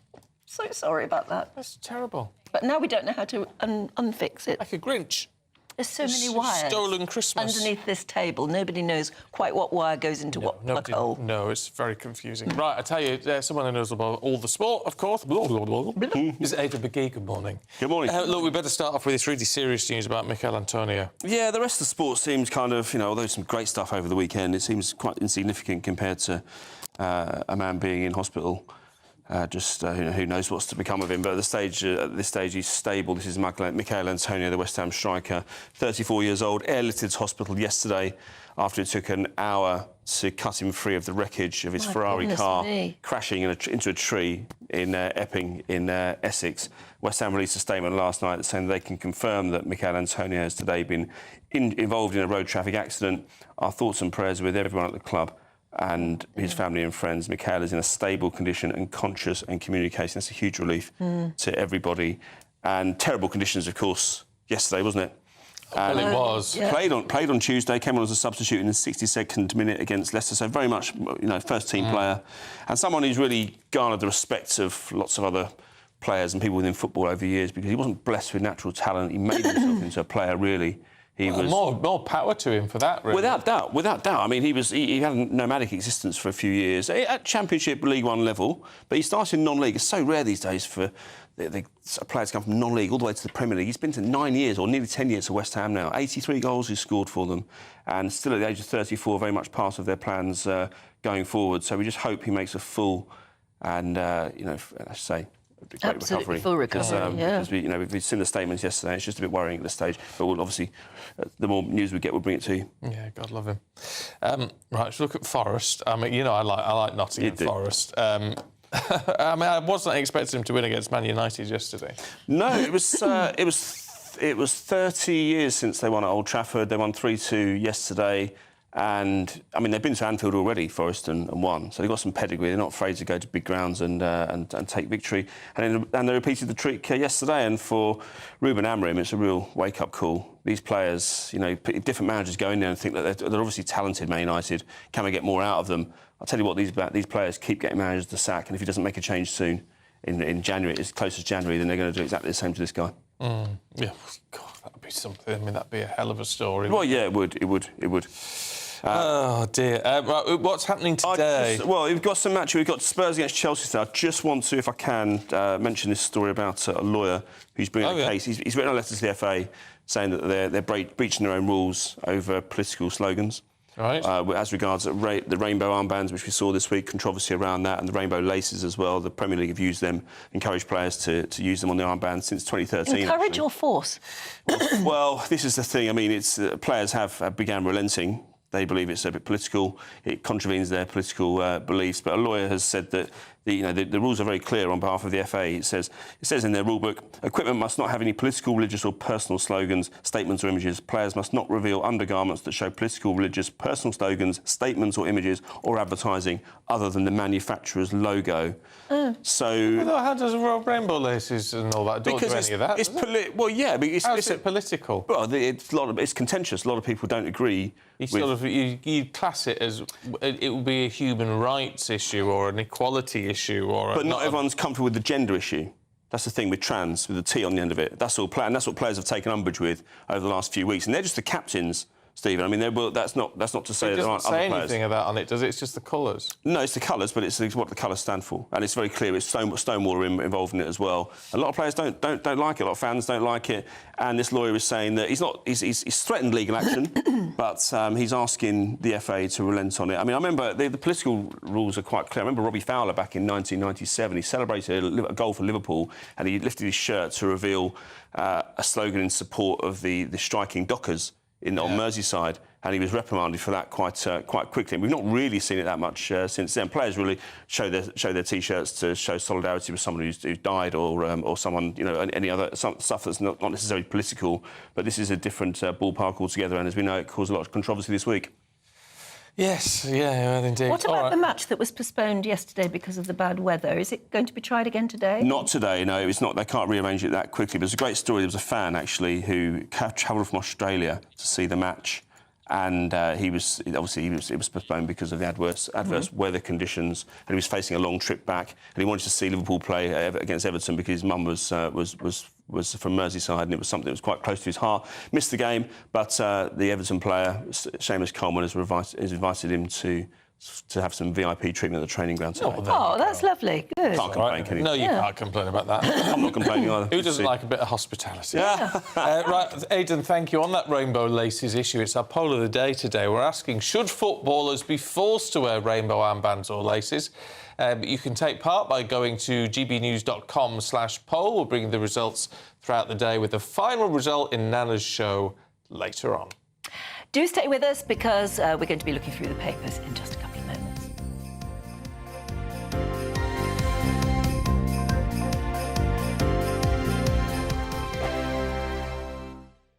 Nightmare commute.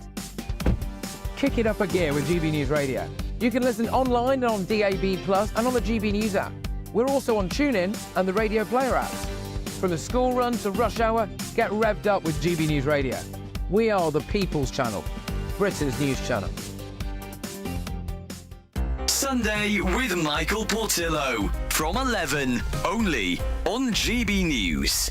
Christmas canapé offers partygoers a small treat that staves off hunger and soaks up the fizz. Founder and host of Crazy Sexy Food, Hannah Harley-Young, joins me now with a toothsome selection. Lovely to see you, Hannah. You too. Origin of the word canapé? Yes, French. Sort of from the, yeah, of course, from sort of the 1800s. It means sofa. So it's sort of playing on the analogy of someone sitting or lying on a sofa. It is about the garnish, traditionally sitting on a piece of stale bread or pastry. Obviously, it's evolved over the years. I don't have any stale bread for you, don't worry. But the idea is that it's something sort of garnish, something exciting sitting on a vehicle that you can put in your mouth in 1 or 2 bites. It's obviously post-war. What is it? Is it 60s or 70s? How long have we been eating these things? I would say around about then. And I think what's interesting, I mean, I always look towards even the 80s, a little bit sort of... later on, where it's where you sort of have that sort of the classic vol au vent, which was, you know, a little bit dry, a little bit tasteless, and I think that's why I've brought a real selection for you to show you how far we've come. Another traditional one, obviously, being your pigs in blankets. I'm going to hold off for a second before I choke. Another thing that I have to say about canapes, there are a few little tips that I must give people super quickly. Make sure they're small. 1 or 2 bites. When you're at a party, you're standing, you've got a glass in one hand, you need to hold it. There. OK, I would have preferred a glass of wine, but, you know, I can't stand these canapes where I have to put the glass down in order to eat the food. I want to do it all at once. I couldn't agree more. You should never eat more than you can lift. Exactly. GB News, the People's Channel. Join me, Nana Akwe, for an informative, interactive news programme with a difference. It's fun. No, he didn't say that, Dave. I'm so surprised. I think there's an element of truth to that. Join me from 3 p.m. every weekend, only on GB News, Britain's news channel. Every Saturday, 10 till 12, we'll bring you all of the news that you need to know. We'll also remind you that there is so much to smile about. It's my favourite time of the week. I get to relax, enjoy some light-hearted stories, and let Ellie teach me about fashion too. That's Saturday Morning Live, every Saturday, 10 till 12. Only on GB News, Britain's news channel.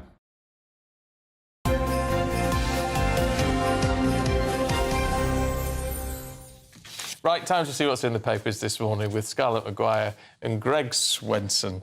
Good morning. Can we start with the Sunday Telegraph, Scarlett? This mass expansion of GP services. Yeah, well, this is a very good thing. Well, hooray. Hooray, hooray. But I thought we didn't have enough GPs. Well, we're going to train more GP.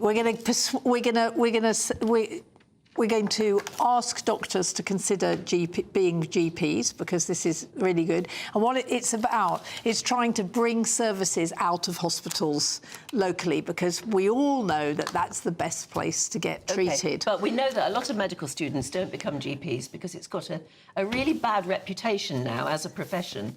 I don't know why, but apparently they generally see GP as just being far too much hard work and not enough pay.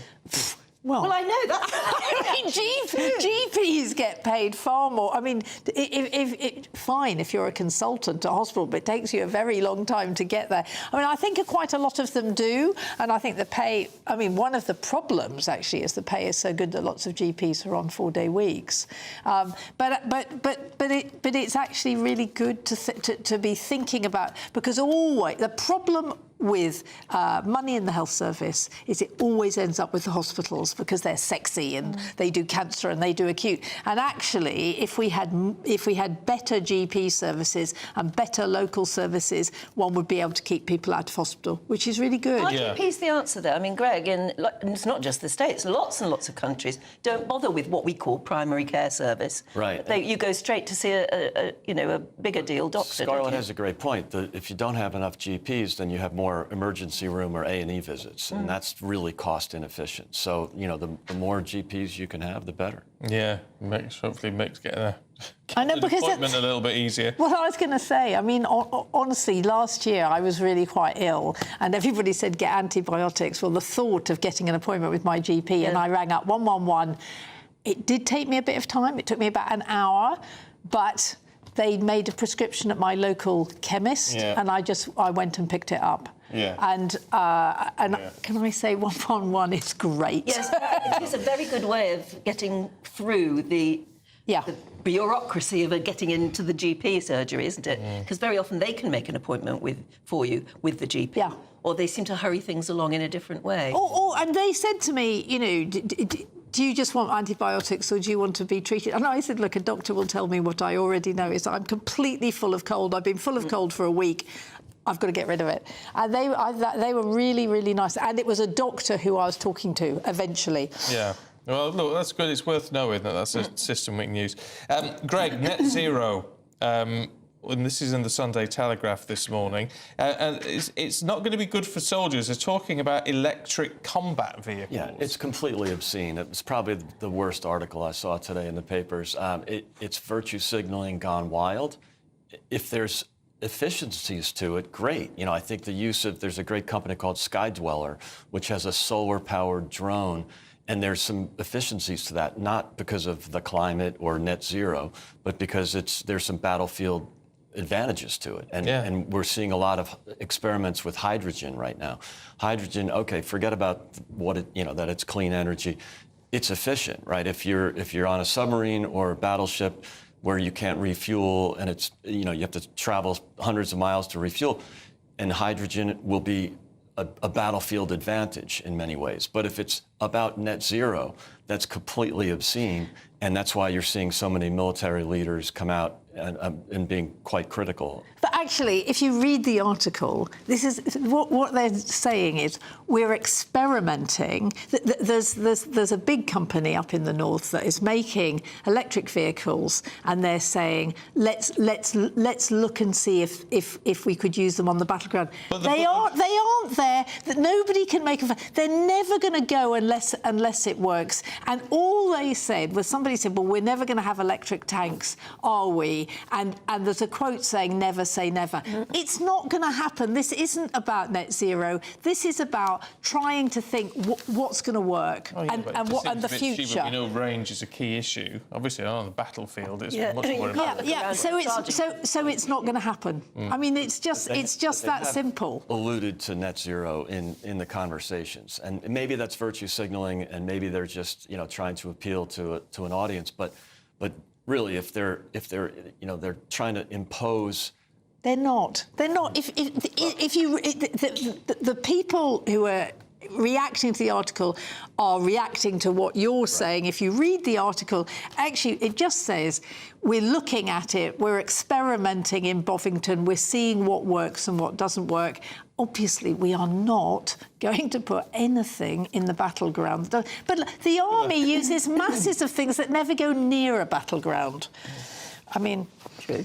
Well, yes. Yes. Well. I mean, you know this more than I do, Stephen. Well, I know, but I don't know. It should be tried and tested before it's rolled out in the militry. That sort of thing. Well, anyway, it's being tried and tested by the military in Britain, not in Ukraine. Who were the Lost Boys?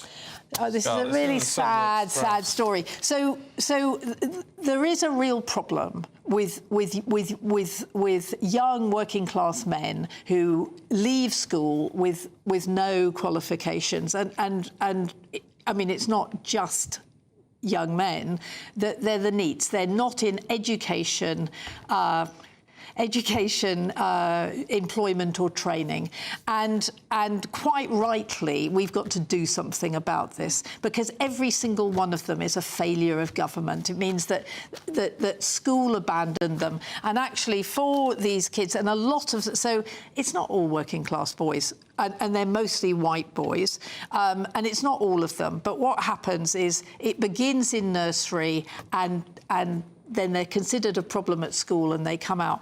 And quite rightly, We've got to do something about it. But actually, it's then turned into a thing of that boys are losing their place. That boys aren't losing their place. I mean, you know, there is a real problem with things like porn and boys watching porn and expecting things, and people like the Tate brothers who, you know, think toxic masculinity is a good thing. But there's nothing. Nobody's saying there's anything wrong with boys. And what do we do about, you know, trying to? Well, we start young, and we actually understand their behaviour. And I mean, I remember my sister wrote a book about this years ago, bringing up boys, because she just felt that girls are basically well behaved and boys are badly behaved, and and teachers react against the badly behaved. I don't think so. I'm hurt by that. Yes, I'm hurt by that. My feelings, I'm offended, actually, Greg. Yes, I'm offended. We should sue someone. Yeah, right. I would like to. Sue me, please. Let's finish off with something which we can relate to, Greg, because obviously we do a lot of weights at the gym, you and I, and it's why we look so young. We're so impressed. Right. I don't get these men. Body strength without training. Yes. I can fully endorse this. And why should you do it? Because? Well, apparently it takes, you know, it extends your life 8 years. I can attest to that, and but you also just feel better, and that's. I mean, look. And Greg, you do weights every morning, do you? Absolutely. No. Well, they don't make weights light enough for. Greg's 96. You're looking amazing. Yes. It's been really good to see you both. Thanks living. very much indeed. Here's the weather.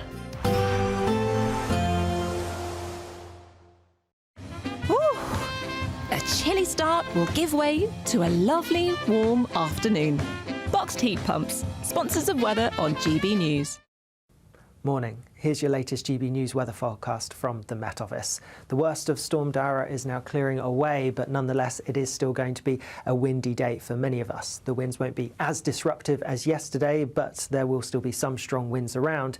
There will also be quite a bit of wet weather, particularly towards eastern, southeastern parts of England. Some outbreaks of rain could be on the heavy side. A drier story further west, some sunshine breaking through, but all the time we do need to be aware that the winds could still be a little bit disruptive for some of us. So with that then, whilst temperatures will be around average for the time of year, when you factor in those strong gusty winds, it's going to feel several degrees colder. As we head through into this evening, and there could still be a few showery outbreaks of rain around some coastal parts of Scotland, mainly towards the east and southeast. Further north and west, likely to be generally dry, and with some clear skies through the evening, a touch of frost developing quite quickly overnight. Clear skies likely through the evening across parts of Northern Ireland too. Meanwhile, across parts of northern England, a cloudier story. Some outbreaks of rain pushing in, and then a bit of a west-east split across central southern parts of England and Wales, driest and clearest towards the west, staying pretty cloudy with further outbreaks of rain towards the east. Overnight there will still be some more outbreaks of rain, though they will be fizzling out a little bit. It will really just be mainly across the far southeast where we continue to see rain through much of the night. Elsewhere largely dry with clearer skies towards the northwest, and here temperatures are going to drop lowest. A touch of frost is quite likely, even some patches of fog perhaps, but elsewhere a bit milder first thing tomorrow morning. As we go through tomorrow itself, then high pressure is building, and that's going to calm our weather down quite markedly through the beginning of next week. And with that then, there'll be a lot of dry weather around, still some outbreaks of rain, mainly towards the southeast, and a few drizzly spots perhaps elsewhere. The best of the sunshine will be across parts of Scotland and Northern Ireland, and whilst temperatures will be similar to today, with lighter winds, it'll feel less cold. Bye-bye. A nice bright morning will generate a lovely warm day, right through to the evening. Boxed Solar, sponsors of weather on GB News. Imagine getting a call to tell you that you've won £50,000 in tax-free cash, our biggest cash prize of the year. Oh my God.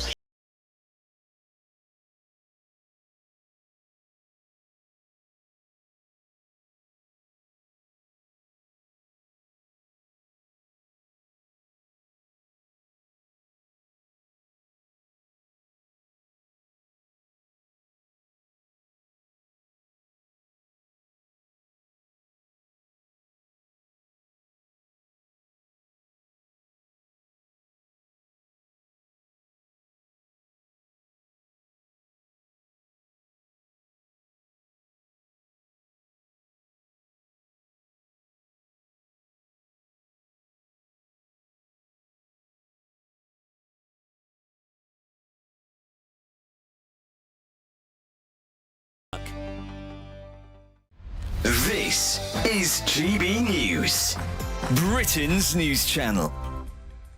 Joined by international life coach Cheryl Findlay, who has joined forces with a Liverpool business owner, Kate Hill, of sustainable sportswear brand Lola Star, to empower women and inspire women across the nation. And to celebrate this partnership with the new Lola Star collection, the two will be hosting an exclusive event next Saturday. The brand was launched after, well, your story. You lost how much weight? So 16 stone, which is over £220, which wow. I know is quite significant.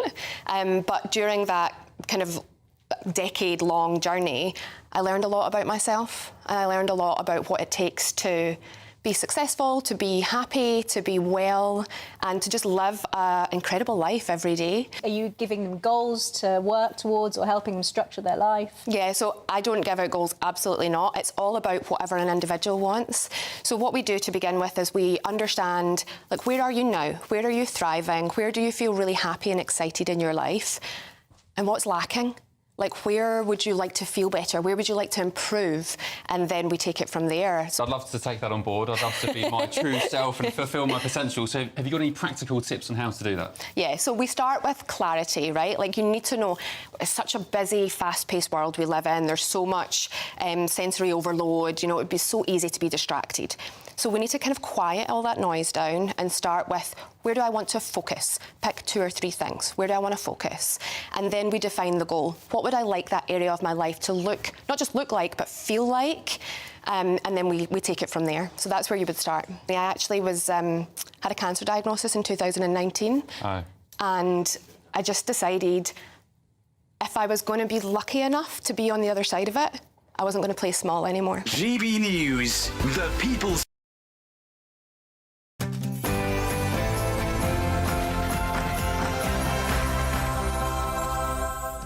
Good morning. Trump's special relationship with Prince William. The president-elect tells the Prince of Wales he's doing a fantastic job during a meeting at the reopening of Notre Dame Cathedral.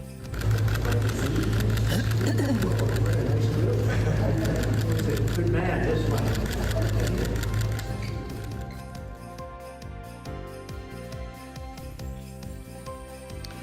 Yes, Trump isn't president till January the 20th, but he's already behaving as though he is. He met with Prince William yesterday in France, also Volodymyr Zelensky. I'll bring you more details shortly.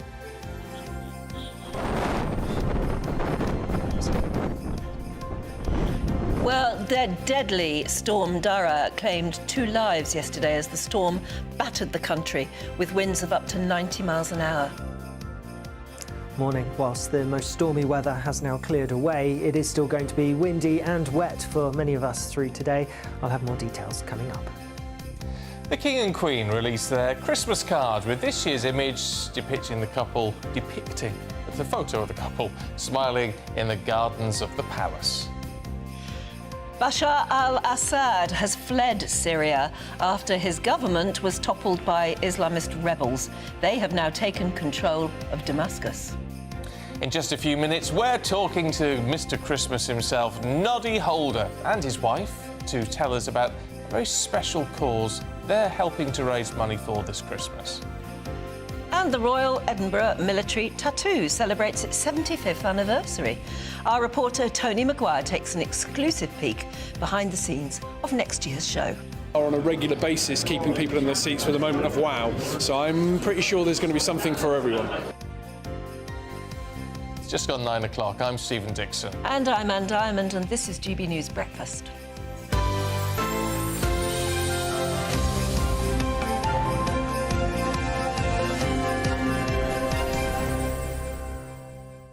Very excited that we're talking to Noddy. Because of all the years now that we've known Susan and still never met or talked to Noddy. She never puts him on the phone when I ring her up. No? Not when I've been on. No. No. He has come in. He's come in once. But you weren't here. On the weekend I was off. Oh, I'm so sorry. I took offence at that, well, obviously. We'll make up for that So today. we get to chat to Noddy today. Yeah. It's very exciting. And I just want to know how they get through Christmas. How do they go shopping? And they go into a supermarket and it's always their song, isn't it? Yeah, but it's just walk around and go ka-ching, ka-ching, royalties. Is that what they do? I bet it is, you would. actually. Yeah, of course you would. I mean, what an incredible money maker that must have been.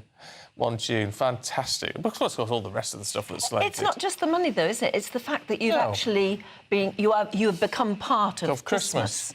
And I know you might say, well, no, it's music. You might say it's part of the commercialisation of Christmas, but it is what you hear all the time at this time of year. Like Mariah Carey. Yeah. Like George Michael. Yeah. In fact, I was just reading a piece about that in the Sunday Express. They talk about George Michael's iconic song being his lasting gift to Christmas, and that's rather a nice way to put it.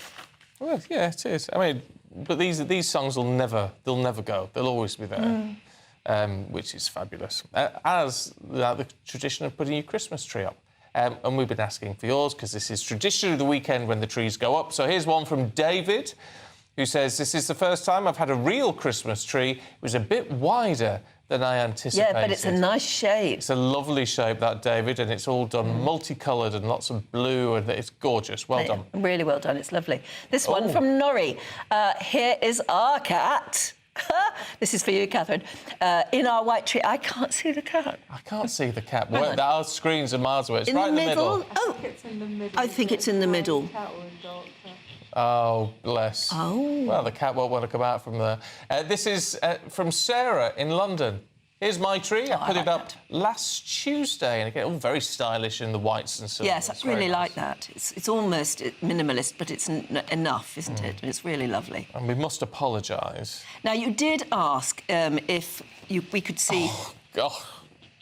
If we could see the contributions to Christmas by some of the GB News team, and this is our director, Alistair's tree. Well... I mean, what can you say? It's about a foot tall. Yeah, and it's got a Santa hat on the top. Yeah, so there you go. He says it cost him £45. What? He's probably drunk when he bought it. You were fleeced, young man. You were fleeced. So we should all hail to Alistair, who was at the GB News Christmas party yesterday and I think got to bed about 2 o'clock in the morning and got up again at 3. So the fact he's still going and pressing the right buttons, or vaguely the right buttons in the right order, is impressive. Yeah, very. Because he doesn't actually know where he is. No, don't tell him either. He's doing quite well. He thinks he's still at the party. But he's proud of his tree, and that's lovely to hear. Bless him. He didn't have any lights on it at all, did he? There's no lights, no nothing. Just had a Santa hat on the top. Oh, dear me. OK. It's the youth of today. It's Gen Z, ladies and gentlemen. Say no more about it. Now, world leaders congregated in Paris yesterday to mark the reopening of Notre Dame 5 years after that awful fire. President-elect Donald Trump took this opportunity, of course, to meet with Prince William, where they discussed global conflicts as well as exchanged stories about the late Queen.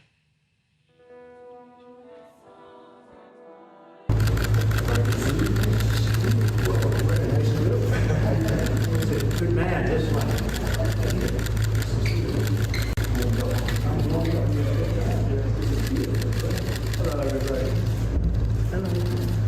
Fantastic job. Thank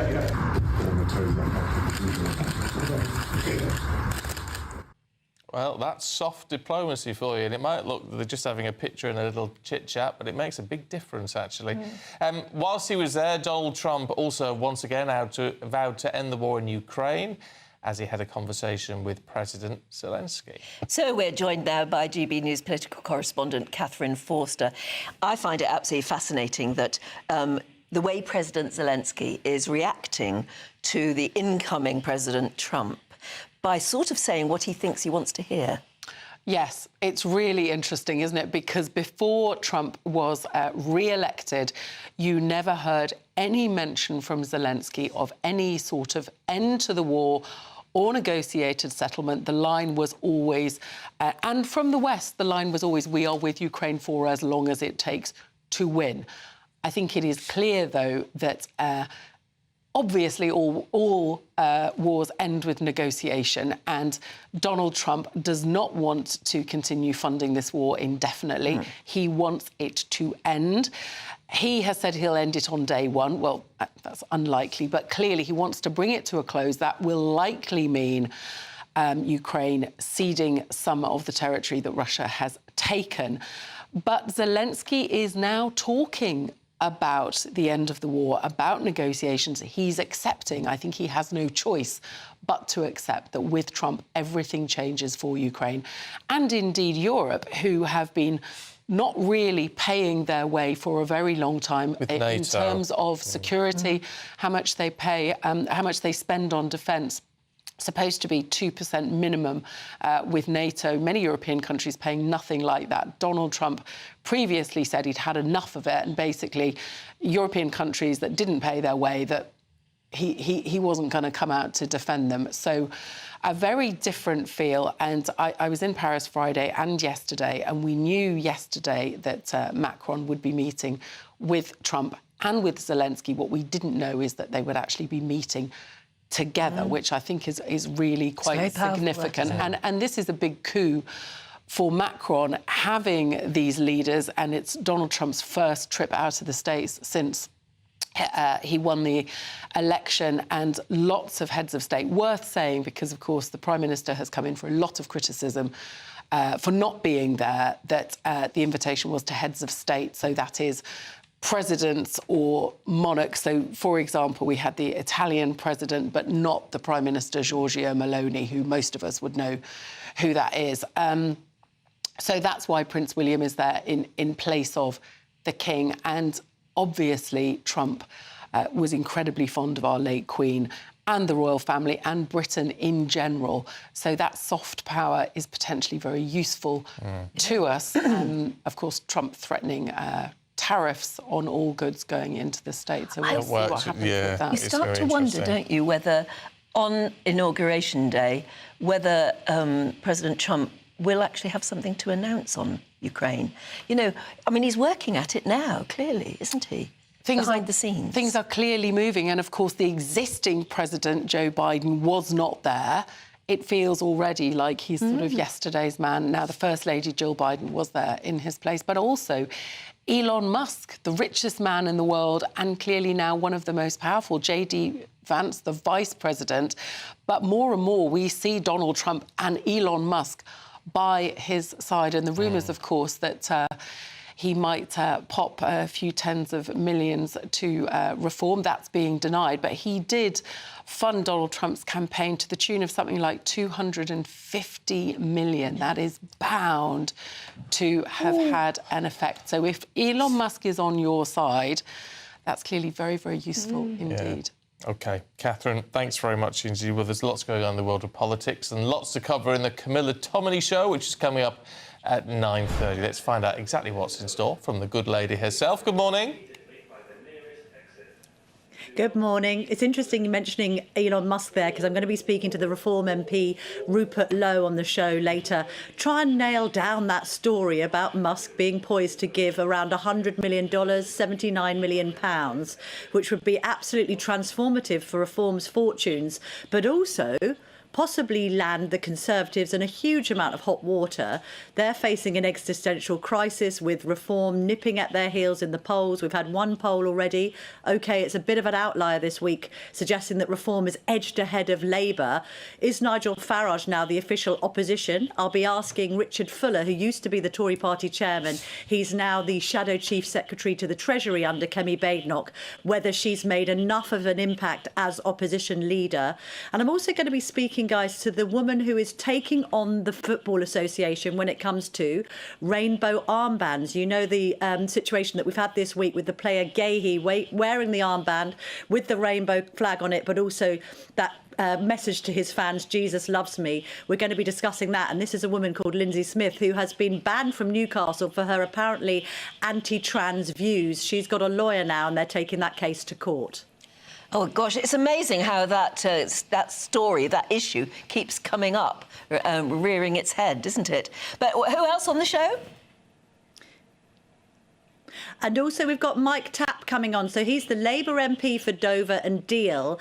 I want to ask him why in his pledges / mission / pillars stroke milestones speech. I've lost track. I don't know whether you're still following what Keir Starmer has been saying, why the Prime Minister keeps on resisting putting a cap on immigration, or indeed putting any figures on it at all. Mike Tapp, representing that constituency, which has always been on a political knife edge going between the Blues and the Reds. I want to find out from that Labour MP whether he thinks the PM has done enough with his speech on Thursday to change Labour's fortunes. I appreciate it's only early days. We're 5 months in, but let's be honest, it hasn't been going well. And one does need to wonder, when you consider the impact that immigration is having, not just on society, but on people's choice of who to vote for, why Keir Starmer and indeed Home Secretary Yvette Cooper keep on resisting putting a figure on it. Yeah, it's the elephant in the room, isn't it? A very big elephant at the moment. Camilla, thank you. We'll see you at 9:30. Yes, but right now it's just coming up to 9... No, in fact, it's 9:13. Now, it's Advent, and during Advent we have an Advent calendar for you. And every day we're hearing from church ministers across the country. Each day they have a special message for you to celebrate the festive season. The GB News Advent Calendar, Day 8. Advent is a time of waiting in anticipation to celebrate an extraordinary event that took place just over 2,000 years ago. Waiting in anticipation is something we do often in life. Maybe we're waiting to enjoy the holiday we've been saving up for, or waiting for that email to come through telling us we've been successful in our job application, or waiting to open up the Christmas presents come Christmas Day. The stronger our wanting and longing, the greater the intensity of our anticipating and waiting. Which raises the question, do you know what you most want and long for? In a world full of marketing and social media influencers, shaping our every desire and telling us what we should have, what we need to have, and what we are to experience and how we are to live, do we know what we truly want? Have we lost the ability to know the deepest longings of our hearts? As we approach the celebration of Christmas, we're reminded that Jesus Christ came down to earth as God in the flesh. It reminds us that the human soul belongs to God and was created for God, to enjoy God now and forever when Jesus returns. This is Emmanuel, God with us. Wonderful. And if you want to see all of the Advent messages so far, then you can do so online. Just go to gbnews.com/Advent.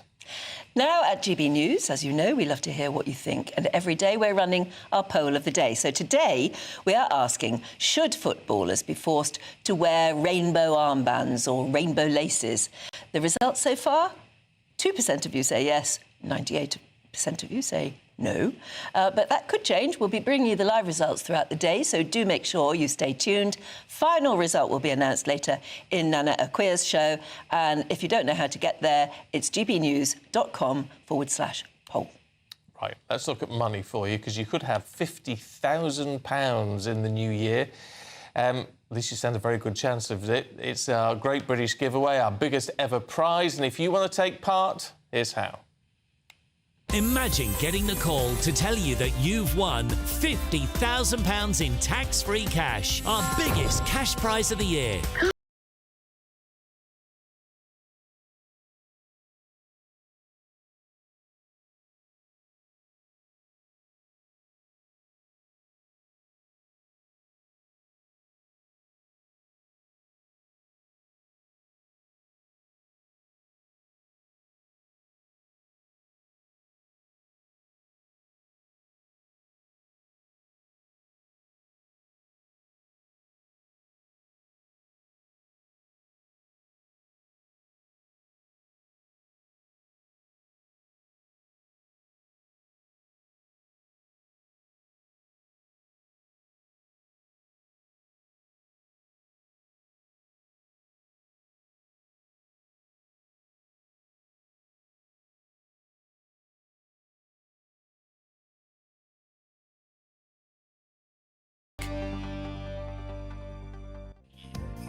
Best of luck to you. Still to come, we're going to be chatting to music legend Noddy Holder about how they're raising money this Christmas.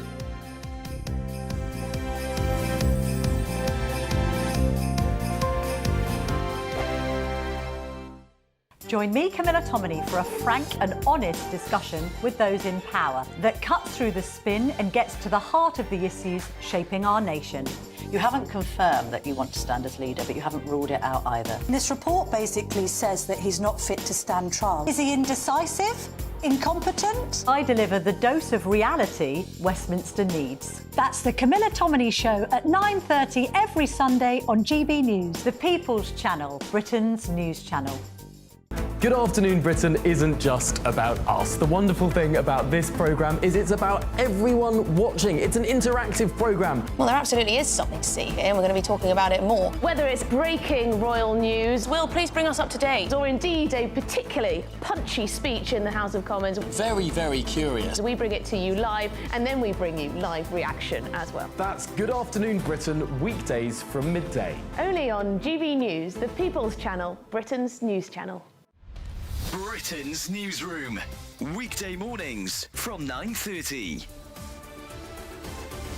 A Tesco store on a Scottish island has defied locals by ignoring pleas to stay closed on Sundays. Tesco's has said that no member of staff in Stornoway would be forced to work on a Sunday and that it had received a significant amount of positive reaction to its plans. Well, let's talk now to the Minister of the Reformed Presbyterian Church, Reverend Kenneth Stewart. Good morning to you, Reverend Stewart. You're trying to keep Sunday special, and if Tesco are going to open up, that means it won't be quite as special for you. Well, yes, good morning, and thanks for having me on. Yes, Tesco, for some reason, they claim it's not economic advantage, but for some reason they've decided to go against hundreds of years of tradition on this island and the deeply held religious convictions of many, many people, including, of course, their own customers who are really grieved by this decision. We come obviously from the standpoint that a day of rest is effectively mandatory. It's a human right, along with the other 10 commandments which have undergirded our moral and legal fabric in society. It actually enshrines the human right to a day of rest. And of course, in the UK, that's been eroded for many, many years. Incidentally, it's still far more respected on the continent. But for us here, the Sabbath or the day of rest has been very, very important. It's not just what we do, it's who we are. And for some reason, Tesco have decided just to go against that. And Reverend Stewart, we were actually talking about this earlier, how in European countries, I mean, even in France, which is a secular country, still very few shops will open on a Sunday. GB News, the People's Channel.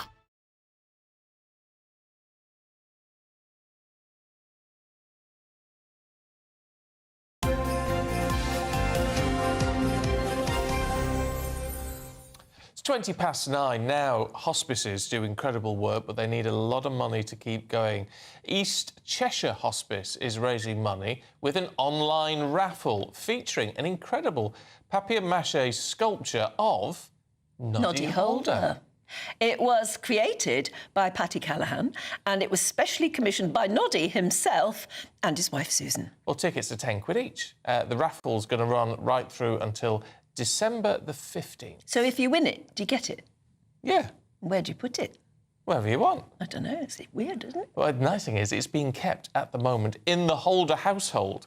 And Noddy and Susan join us now. Good morning to you. Noddy, at long last I get to speak to you. Good morning. Good morning. I got me out of bed early today. I had good. a COVID jab yesterday, so my arm's aching. Oh. I had a bad night's sleep. Oh, I'm sorry about that, but it's not that Susan, early. of course, has kicked me out of bed. Yeah. Good. She's used to these early mornings coming on your show. Yeah. Oh, she is. She is. It's lovely to see you. Tell us about this papier-mâché model of you. Oh, there it is. Oh, my Lord, let's have a Here look at he it. is. Oh, it's you in Little Noddy. action. It's right. Oh, no, it's good. Hang on. Yeah, that's it. Put it in between There you. I am. There you go. Oh, right. Little Noddy. Oh, no, that's really good. It's you in action, in your heyday, if you like. In action, yes. Isn't he beautiful? He is beautiful, and so are you. Both. You were asking where you could put it. I think it could look quite good on the top of a Christmas tree. Yes, actually, yeah. I love the fact, Noddy, it's got the iconic hat on. Have you still got that hat, the original? I have still got that hat. It is in a bank vault in New York, actually, because it's worth a few bob. I'll bet it is. And I did loan it out to a museum once, and it came back all battered. So in future, every 70s display thing in museums and that keep asking me to loan it, but I won't anymore, so I've kept it safe now. And I'm leaving it for my children to fight over when I'm long gone. Yeah, exactly. Fair enough. Tell us why you got involved in this particular online raffle and what it's all about. Go on, my beautiful assistant will inform you. So basically, we were asked to be patrons of East Cheshire Hospice, and we were asked by Nod Consultant at the Christie Hospital, who is also a patron there, asked us to do that. And given the work that he does at the Christie and what he's done saving my husband's life, we'll do anything he says. Of course. So when he asked us to be patrons, we were delighted to do so. And like you said, Stephen, obviously hospices do amazing work and get little to no funding from the government. So it all needs to be done by fundraising. So as patrons, that's one of our jobs, to kind of think of things that we can do to help, not just to raise awareness about the hospice and the work they do, but also to raise much needed funds. And we found that this artist in Macclesfield called Patty Callahan had made a sculpture similar to this for an art display to also raise money for East Cheshire Hospice. And we thought it was so marvellous that we just thought, well, why can't we just get one to raffle it off? And instead of it going to somebody with the deepest pockets, somebody who wanted to pay a lot of money for it, for £10, you've got the chance of winning it. And it is, put it back in, it is just incredible. It's beautifully made. It's very unusual. And it's unique. It's unique. You can't have the Bill Noddy holder for Christmas because I'm keeping him. But you can get But you can have that one. Brilliant stuff. We're out of time, you two, but I hope it raises lots of money. Thank you very much indeed. Yeah, that was brilliant. Do stay tuned, though, because Camilla Tominey is up next.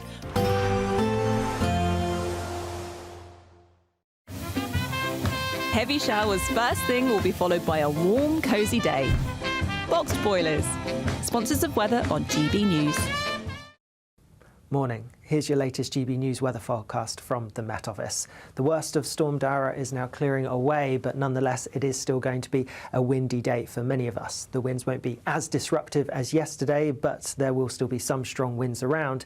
There will also be quite a bit of wet weather, particularly towards eastern, southeastern parts of England. Some outbreaks of rain could be on the heavy side.